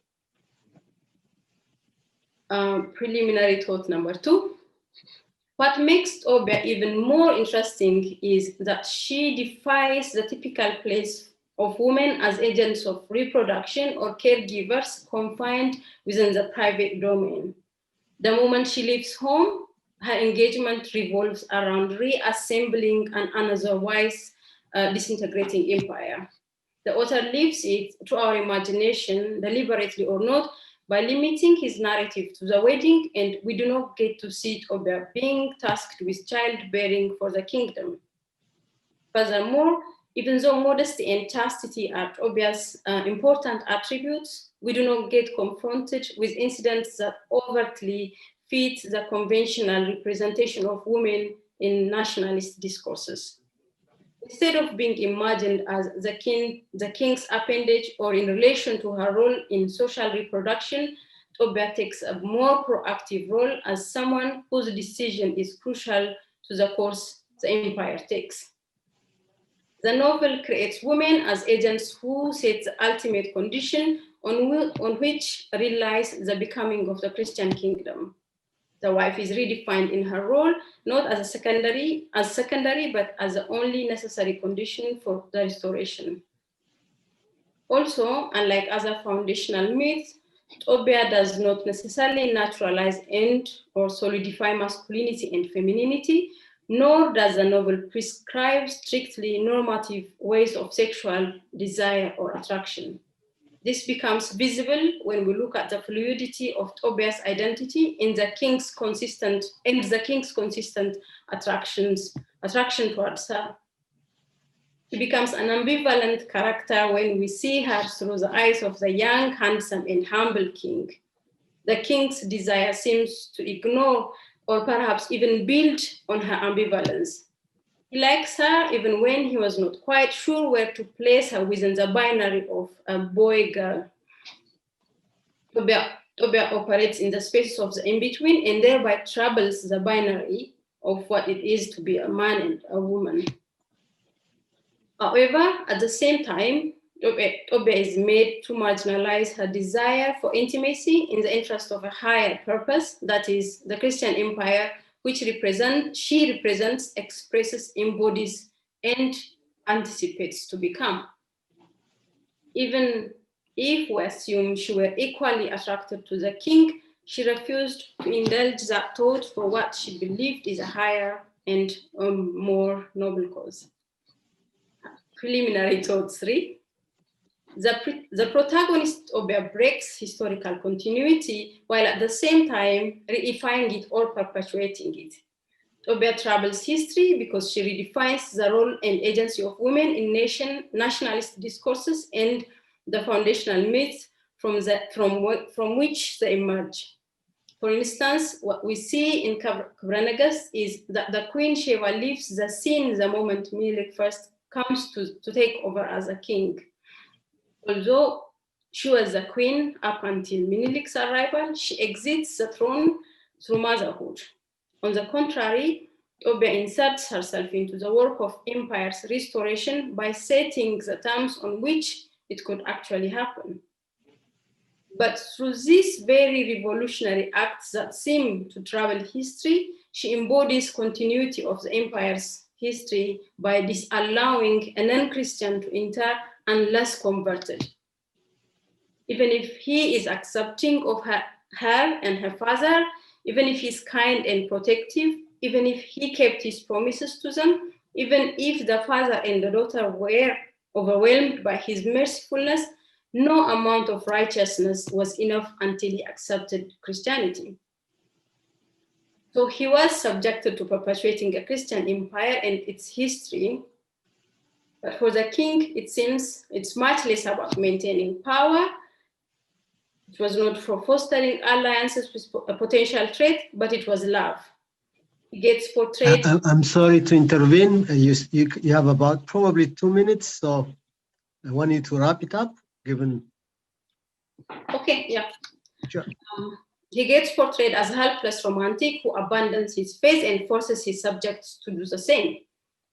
Indeed, this needs to be situated within the context of the intentions of the author for a newly, the author being Afroc, for a newly born nation that to an extent departs from the old ways of achieving it through blood and iron.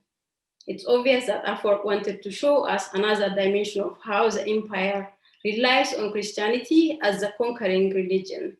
Regardless of the desperation in which the kingdom and its Christian members found themselves, they are still made to rise and conquer, but now through the instrumentality of love and intimacy that the king and Tobe embodied.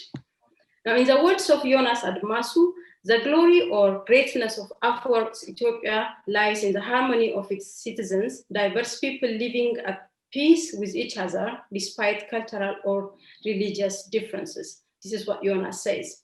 However, Tobias Ethiopia seems to be far removed, in my view, from the imagination, as it still centers Christianity as a sole organizing category. What Tobia gives us is a perspective that foregrounds women's subjectivity in the remaking of empire in the sad time of trouble. Tobia's trajectory invites an assessment of women's political subjectivity in Ethiopia, in today's Ethiopia, where their historical struggles are reduced to questions of representation in the existing political structure. Thank you very much. Appreciate it. Well, the speakers have given us, I think, very stimulating and thought-provoking ideas. I will have to say that I do not pretend to have captured all of the contents of the papers that have been presented, but I would have to make the following summaries, and then I will leave it for the rest of you to interact. Again, I want to make this disclaimer that I do not want to bias or encumber the audience by layering my own thoughts or imposing in any of the presentations ideas and thoughts. It's their own. But having said that, instead of commenting and speaking on each person's on each presentation, I would have to summarize all of them in one bigger idea. So the speakers may have different aspects of the issue, but if I have to condense them, one or the other, they fall under the following categories. One, re-examining the notion of exceptionalism and what they have identified as meta-narrative of Ethiopian history. Two, a revision of the making, production, communications, and distribution of the knowledge of Ethiopian history. Three, the contestation over history, memory in contemporary Ethiopia, admitting that.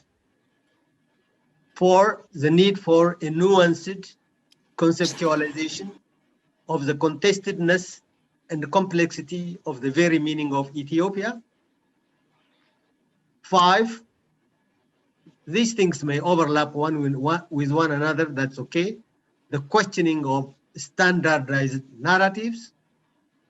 Six, a call for a comprehensive history of the nation of Ethiopia that's inclusive enough, incorporating the voices, spaces of those who have not received official representation in the past. 6 or 7, I'm not even counting them, the re-examination of the claim of Ethiopia being a unique in terms of its conception of possessing a unique history of independence, as Surafel called it, Birkiye, Professor Surafel, which of course involves a huge epistemological burden on scholars who are trying to grapple with this issue, especially with the current dynamics of Ethiopia, where different ethnic groups are seeking to reimagine, to rethink, as Professor Schimmel has pointed out, history from a revisionist point of view, whatever that means to all of us. That's what I call epistemological burden, investigating what other realities have been glossed over and what other questions we are not asking due to the meta-narrative, or again, to use Surafel's words, this Birkiye. I think it's an Amharic concept for exceptionalism, I think, to my understanding. And then, of course, Schimmel has pointed out, Professor Schimmel has pointed out, given the seriousness of this discussion, of course, it's incumbent upon us to question many narratives in different ways and from different perspectives. And then he particularly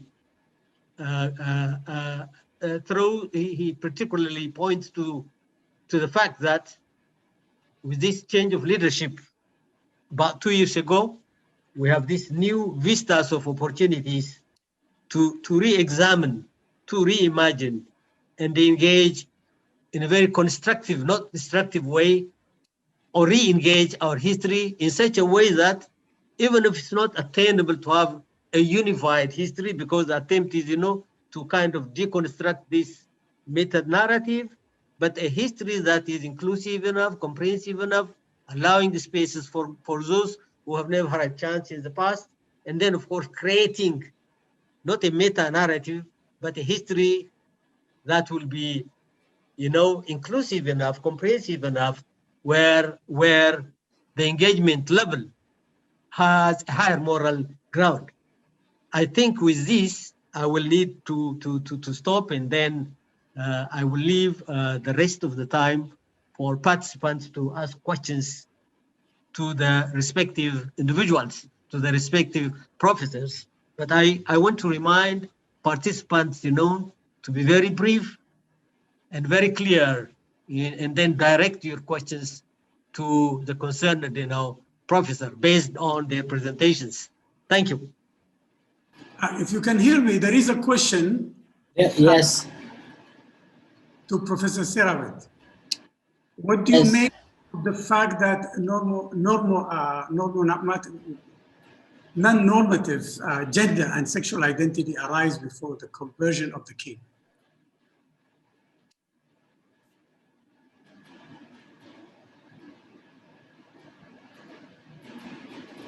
Did you hear me? Sorry? I did. I'm thinking. Okay, okay. Okay.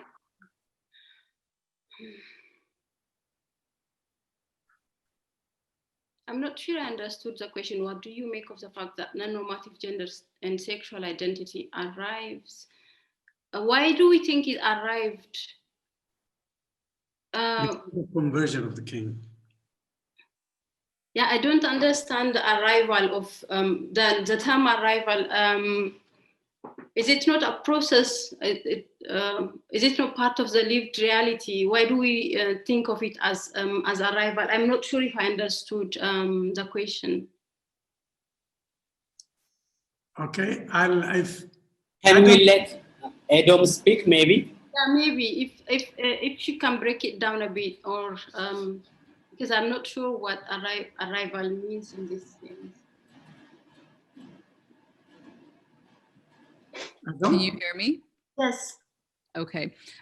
When you described the narrative of the novel, I haven't read it, so it just appeared that the moment of non-normative gender identity in the narrative happens before conversion to Christianity. So I'm just trying to get a sense about, I understand what you're doing about trying to use that moment to open up a different version of Ethiopianism. But what I'm asking is, if in the narrative, the moment of non-normativity arrives or emerges in the narrative before the moment of conversion and the moment of imperial consolidation, is there this disaggregation of a moment of political instability that generates non-fluid gender identity, and then a moment after that where things are stabilized by a normative relationship of marriage? So I'm just asking, within the narrative, how does the author potentially disaggregate these two moments, and how might your own reading be pushing against that disaggregation?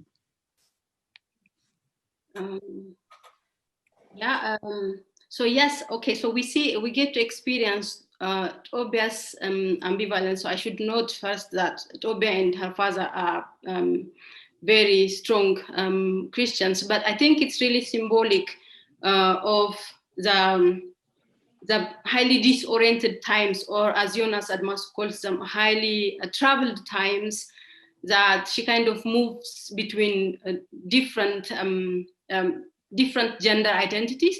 But then, yes, it gets consolidated, or kind of a pushback to heteronormativity comes the moment they get married, and everything else. Even in the book, it's not even discussed that she, conceals her gender identity, and that the king continues to be attracted to her, irrespective of the fact that she appeared as male. Is never discussed. It's never discussed in the book. It's just a side note, and it's just presented as something that's strategic for that particular moment to achieve some goal, which is consolidating the Christian empire, and then it just gets erased simply. It's like a moment that flashes up and then suddenly gets removed, and more so, it gets consolidated through the marriage, and that marriage means symbolically the restoration and consolidation of the empire. So the empire, in any case, still goes back to representing heteropatriarchal and heteronormative understanding of gender relations and sexual relations, in fact. And what I try to do is push the limits of that understanding of heteronormativity to show in Afwork's work that the way gender and sexuality are depicted are much more fluid, and irrespective of the push by the hegemonic heteronormative Christian narrative, there still exists that ambivalence and fluidity in the way, for example, the king wants to be more intimate to Tobia. And I think there's another question for me, that's how does Tobia help us think about gender in historic Abyssinia? I would say yes, and in the can we say gender was not understood in rigid biological terms? I think if we read closely what Tobia tries to tell us, or what Afwork Gabriel tries to tell us, I would agree, gender was not necessarily understood in rigid biological terms, but the moment power comes with its strong discourses of heteronormativity, it kind of establishes heteronormativity and the normative gender ascriptions as the only truths and as the only realities of the time, and also of the time in which we're living now. But if we focus on lived realities and experience of ordinary citizens, past, present, then we get to see the much more complex and nuanced understanding of how gender is experienced in rather fluid and more playful than rigid terms. I think these are for now the two questions I had to respond to, and I'm not, Edom and Simi, we can continue the conversation. I'm not sure I have touched on the issue satisfactorily. There is a question to Shimelis. I see, yes. There is one question for me from Dr. Isaias. I can read it. So the question is about whether I concluded with a recommendation that rather than focusing on ethnic politics or any other homogenizing project, we need to sensitize and understand the complexities that put society together for a long time. So the question is whether I say that, whether that was my recommendation or conclusion. No, that was not my recommendation, but the point I was making was that the kind of national history we have today is deeply problematic. A question that you might ask about Ethiopia's history, national history, is how national is Ethiopia's national history? And we have seen this. I think Professor Tama was mentioning about this revisionist, oppositional accounts of Ethiopian history, or an understanding of Ethiopian history from a very different perspective, represented, for instance, by ethno-nationalist forces. So there is the ethno-nationalist account, and accounting of Ethiopian history is very different from the mainstream established historiography of Ethiopia. What I was saying was, what we need is, in fact, at the end of my my paper, there is a section where I say what we need is a third space of enunciation, something which is contradictory and ambivalent, but also fundamentally inclusive, transcultural, transcendental in nature, as a foundation for building a new kind of Ethiopian nationalism, writing a new kind of Ethiopian national history. The history we need to write for Ethiopia is not nationalist. It doesn't have to be nationalist, but one that is national or national anti-nationalist, anti-nationalist, because the problem that we have seen is the nationalist nature. The nationalist nature, the deeply nationalist nature of Ethiopian historiography or Ethiopian historical production, the production of historical knowledge. So to write an inclusive national history in Ethiopia, we need to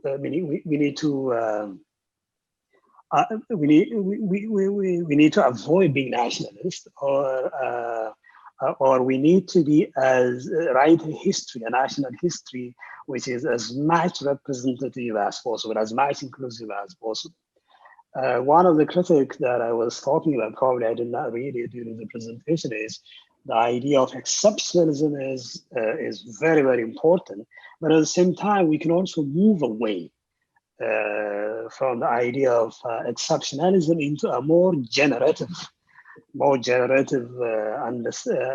ideas or frameworks, one of which is the idea of entanglement, the production of Ethiopia, the production of Ethiopian history through these ambivalent entanglements within the country itself, between the different groups that make up modern Ethiopia, but also ambivalent entanglement with the rest of the world, for instance, the West, which is simultaneously embraced and rejected, accepted and rejected. That kind of entanglement, recognition of the interdependence, interconnectedness of history is important. But that does not mean that we should ignore the agonies that also make up the history, this complicated history of the Ethiopian state, of Ethiopia as a country. So my recommendation is not like I think you were talking. It's not different from the notion of the Madamar of the Prime Minister that you referred to in the chat. It's a little different. I'm not sure if I answered that question. Yeah. Thank you, Shimelis. There's another question to all of you panelists, and it reads: if we do not attach value, judgment, good or bad, to the term exceptionalism, would it be fair to consider that each and every country, people in the world is exceptional because of the differentiating features, such as history, geography, culture, etc.? that make it a distinct entity. If any of you have any input, please. Okay, where is that? So is the question on the chat? Yeah, I will paste the question into the chat. I don't know, Surafel, if you wanted to go, but because you put a lot of emphasis on critiquing that notion, but I would say that, you know, the concept exceptionalism implies that there is some other norm against which this particular case of Ethiopia, for instance, is exceptional. I would say that Ethiopia has a very specific and in its own way fascinating history, but the discourse of exceptionalism, insofar as it implies some kind of other norm, which it flattens in some ways, and implies some kind of miraculous distinctiveness to Ethiopian history, is problematic. But yes, it has very it has a very specific history, and that specificity does matter, right? I don't think one needs to go to the other extreme of simply subsuming that specificity into some generic history of, say, the Third World or African history or something like that, right? To that extent, I would agree with you.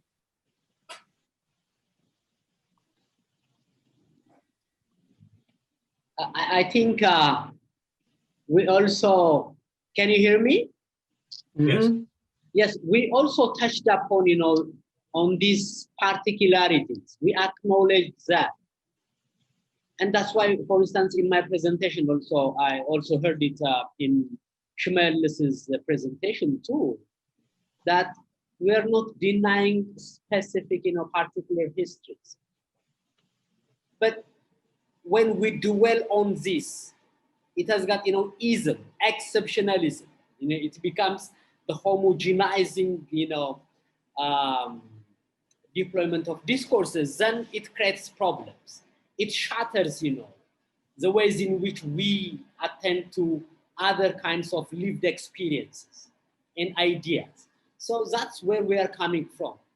And, you know, these kinds of questions even reveals the fact that we have been really suffering from epistemic bankruptcy. I mean, we cannot move away from these kinds of things. We are only trying to show entanglements, to show chaotic relationships, to show how global capital matters, how we are connected. So that's why, you know, we are interrogating exceptionalism, and but we want to attend to specific historical material relationships. And I think there also came similar kind of question from a person called maybe Hon Mandafro Belaye. Hona Mandafro Belaye. I think, well, I don't know whether he is or she is or they are. I think these people are asking that, you know, Amhara people are being killed on the ground now. And yet you are talking about, you know, Abyssinians, Amharas, and no.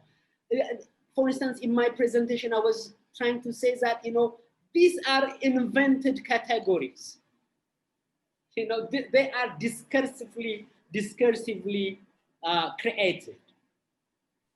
And at the same time, we should not forget that, you know, when we say the Christian, Amhara, Tigray, you know, political elites, culture, domination, so it does not mean that all the people, the so-called, you know, Amhara people, go and subjugated the Oromos. No. Even, you know, we go to the extent of like critiquing the very category of Amharaness. You know what, you know, like Professor Martha Kue Kumsa says, nationalism is reductionist. So we are to unsettle that reductionism and to reveal instead complex, chaotic relationships. Yes, Amharic speaking people are being killed, Yes, Oromo language speaking Christian Oromos are also being killed. How do we account for, the lives lost due to such kinds of conflicts? So we are rather attempting, to just access those complex lived experiences. And the mundane, the everyday lived experiences, the ordinary everyday lived experiences. That's how we can account for any kinds of, killings, lives lost during, through these killings. This is the only way, I think, or the only way, in a sense, we are, in a way, I think, I am trying to bring, ways in which we can account for multiple lived experiences and envisioning multiple utopias, various kinds of aspirations, desires. We'll have opportunity, to live together by accounting for, contradictions. So that's what I wanted to say. Yeah. Can I just briefly add a question, just to kind of stimulate the discussion in another direction, which is, I know if maybe some of you have touched on this and I missed it, which is the fact that this exceptionalism about Ethiopian history has been part of a utopia or inspiration for other movements in the diaspora. So question for you guys, if we think about Rastafarianism, if I think about Marcus Garvey in his prophetic statement, look back to Africa when a black king shall be crowned. So this kind of triggered a lot of movements, and there is also that image also contributed to a lot of solidarity by African Americans. I was wondering if you can reflect on this, because sometimes these images, whether you call it like rallying around it, could be part of this, some sort of a strategic essentialism or utopianism that can sometimes help. Haile Selassie was like demonized within Ethiopia, responsible for hunger. Students are demonstrating against him, and then he arrives in Jamaica, and he himself, I think, was shocked by the reception. So there is that aspect of it, of Rastafarianism, which end up being part of the decolonization type of thinking. Bob Marley is the greatest example of that. Yeah, I think it's, we need to say a few words about Professor Salah's question. I think absolutely, I agree with you. The idea of exceptionalism is, particularly its place, this narrative of exceptionalism, its place in the subaltern cultural political imaginations in the outside of Ethiopia. It's the role these idea of exceptionalism played in the global anti-colonial imperial struggles,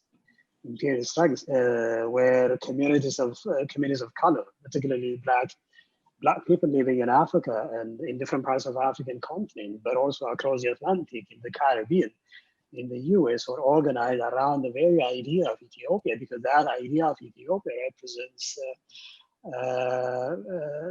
this idea of freedom, an idea of freedom, a kind of a beacon of independence, an example of black dignity. There are, you mentioned examples of Pan-Africanism. There is an unmistakable bond, a very powerful bond between Ethiopia on the one hand and movements like Rastafarianism or Ethiopianism, Pan-Africanism, Afrocentrism on the other. So when we talk about exceptionalism, I think all of us probably made it very clear, abundantly clear in the presentation, that it's not a rejection. It's not an outright rejection of this very idea, this very important idea of exceptionalism. The point we were making is to be critical of this idea in a way that can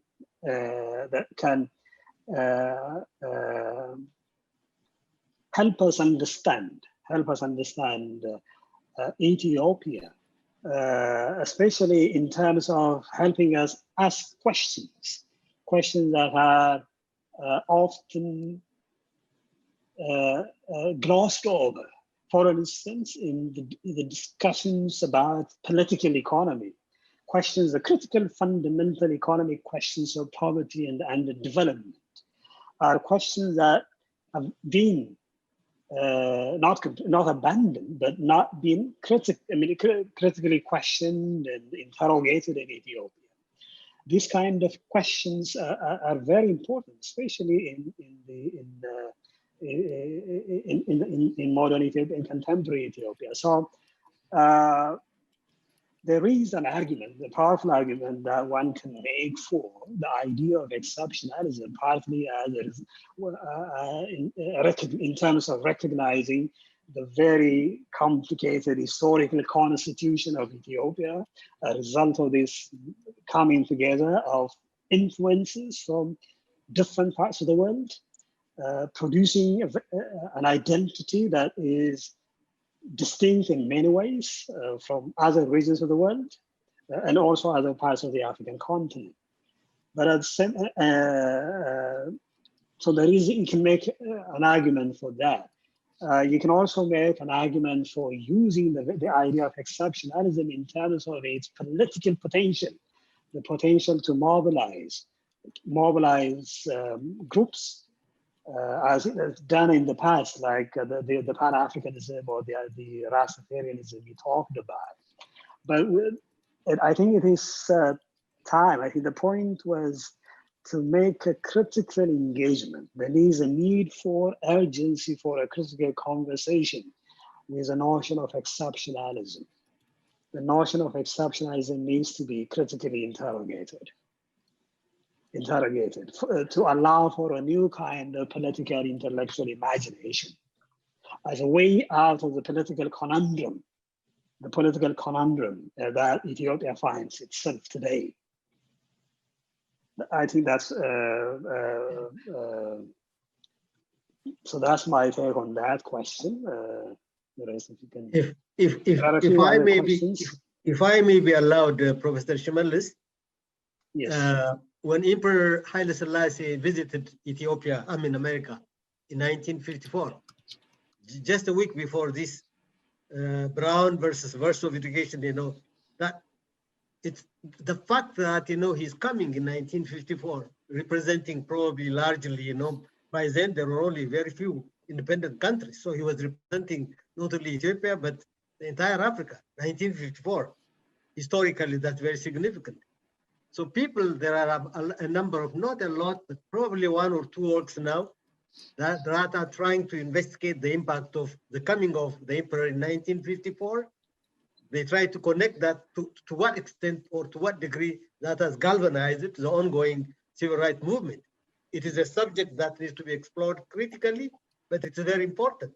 My point is, Haile Selassie, that diminutive figure, as you know him, he was representing a nation. He was representing all these things that we are discussing. A nation, tied with this exceptionalism. He was not just, he was not just representing himself. He was representing a history and a nation. We're talking about that. So I'm glad that this subject is, considered. I hope Fukru who is going to address that. Unfortunately, I couldn't make it. I would have been one of those presenting this subject, but I couldn't make it. But in any case, this is a very important issue. It's a very important topic. Yeah.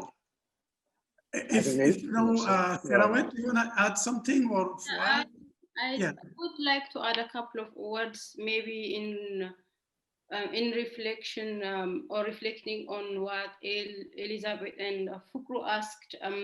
It's not that I have an answer for that. It's a shared question, and I think all of us here are struggling with that question. But I'm like, these are some thoughts that I deeply struggle with, and I thought maybe I'd just forward them here. I think most of what's going on now reminds of Said's idea of the role of the public intellectual in a way. What is it that we do, and what kind of role can we assume, and what kind of position can we also take when we are faced with such complex problem that's highly, tied to our history, but then we're faced with so much complex problems that are affecting the everyday experience of ordinary citizens. So how do we be a part of something that brings about change? So I was thinking, as one of the things, for example, we learn from Said's role as opposition as a public intellectual is his moral consistency, and how do we think about that? And there's a question of empathy also that we seem to forget when we position ourselves in either extreme. We don't seem to try and understand the historical experience of those who make claims, because we don't sympathize, or we don't have the courage itself to listen to those experiences, because we just trust too much what we have believed is the only truth. And I think that's one problem that we need to reflect on, at least those of us who can have a conversation of sorts. And I believe there is a need for a very seriously engaged national dialogue that takes into account the material conditions of people who struggle to make needs met, and then there is also a need to account for what I think Surafel and I talk about this a lot, and there's a need to think actively about how global capital makes use of all this skirmish and conflict we have, and we need to think about that. We need, every time we think about anything that's locally located and embedded, we need to take into account those histories and the ways in which capital moves, and the ways in which capital manipulates these moments of internal tension and conflict. And I think maybe there's a need to think about new ways of organizing, and this is but a struggle and about which we have to think together, and we have to kind of, perhaps one of the forums could be this one, to imagine a shared possibility and an alternative future out of the tension and contradictions in which we are living at the moment. Yeah, I just wanted to say that. So, Salah, as to your question, I would say, as a utopian project, in terms of thinking about the symbol of Ethiopia for a future project, perhaps, yes. If you're talking about historic Ethiopia, then you come into all the kinds of contestations Ethiopians themselves have with that history. So it's I would say as a utopian project, perhaps it can serve that, right? But as a historical inheritance, it's a very contested thing, especially within Ethiopia itself, right? If I could quickly say a couple of things. Fikru's question, well, this is a really difficult one, right? One hopes that a more nuanced, comprehensive, you call it history, might allow us to come to terms with the highly polarized discourse that is creating this existential anxiety in Ethiopia today. One hopes, right? One hopes that by acknowledging the differentiated, interrelated histories of the peoples of Ethiopia, it might be possible to overcome this kind of highly polarized space we find ourselves in. But I'm not so confident that that's alone would do it, because these are, as you I'm sure know very well, political forces have been mobilized around particular kinds of discourses, and they're not necessarily simply amenable to a more nuanced academic style discourse, right? There are different kinds of material interest, social interest, sense of being historically aggrieved that also shape this politics. But one has to try to construct, as best as possible, a more nuanced understanding of that past. Robel said something about the term Abyssinia versus Ethiopia, and this creates a certain kind of unnecessary dichotomy and so on. I mean, this is a difficult thing, right? Because you're right, the Abyssinia is not a self-designation of the rulers, the people who ruled the region prior to Menelik. But nevertheless, you do want to make some kind of a distinction. I don't know what a better category would be between the different types of polities that emerged after the period of the late 19th century. And this means that you do have to take into account not to collapse the distinctiveness of Ethiopia, the state, which has a long pedigree in Ethiopia, right? The Ethiopian state did not originate in the end of the 19th century. It has a much longer pedigree. But Ethiopian society does not necessarily coincide with that state, right? Okay. And I think I'm so sorry. Sorry, Fuad, sorry.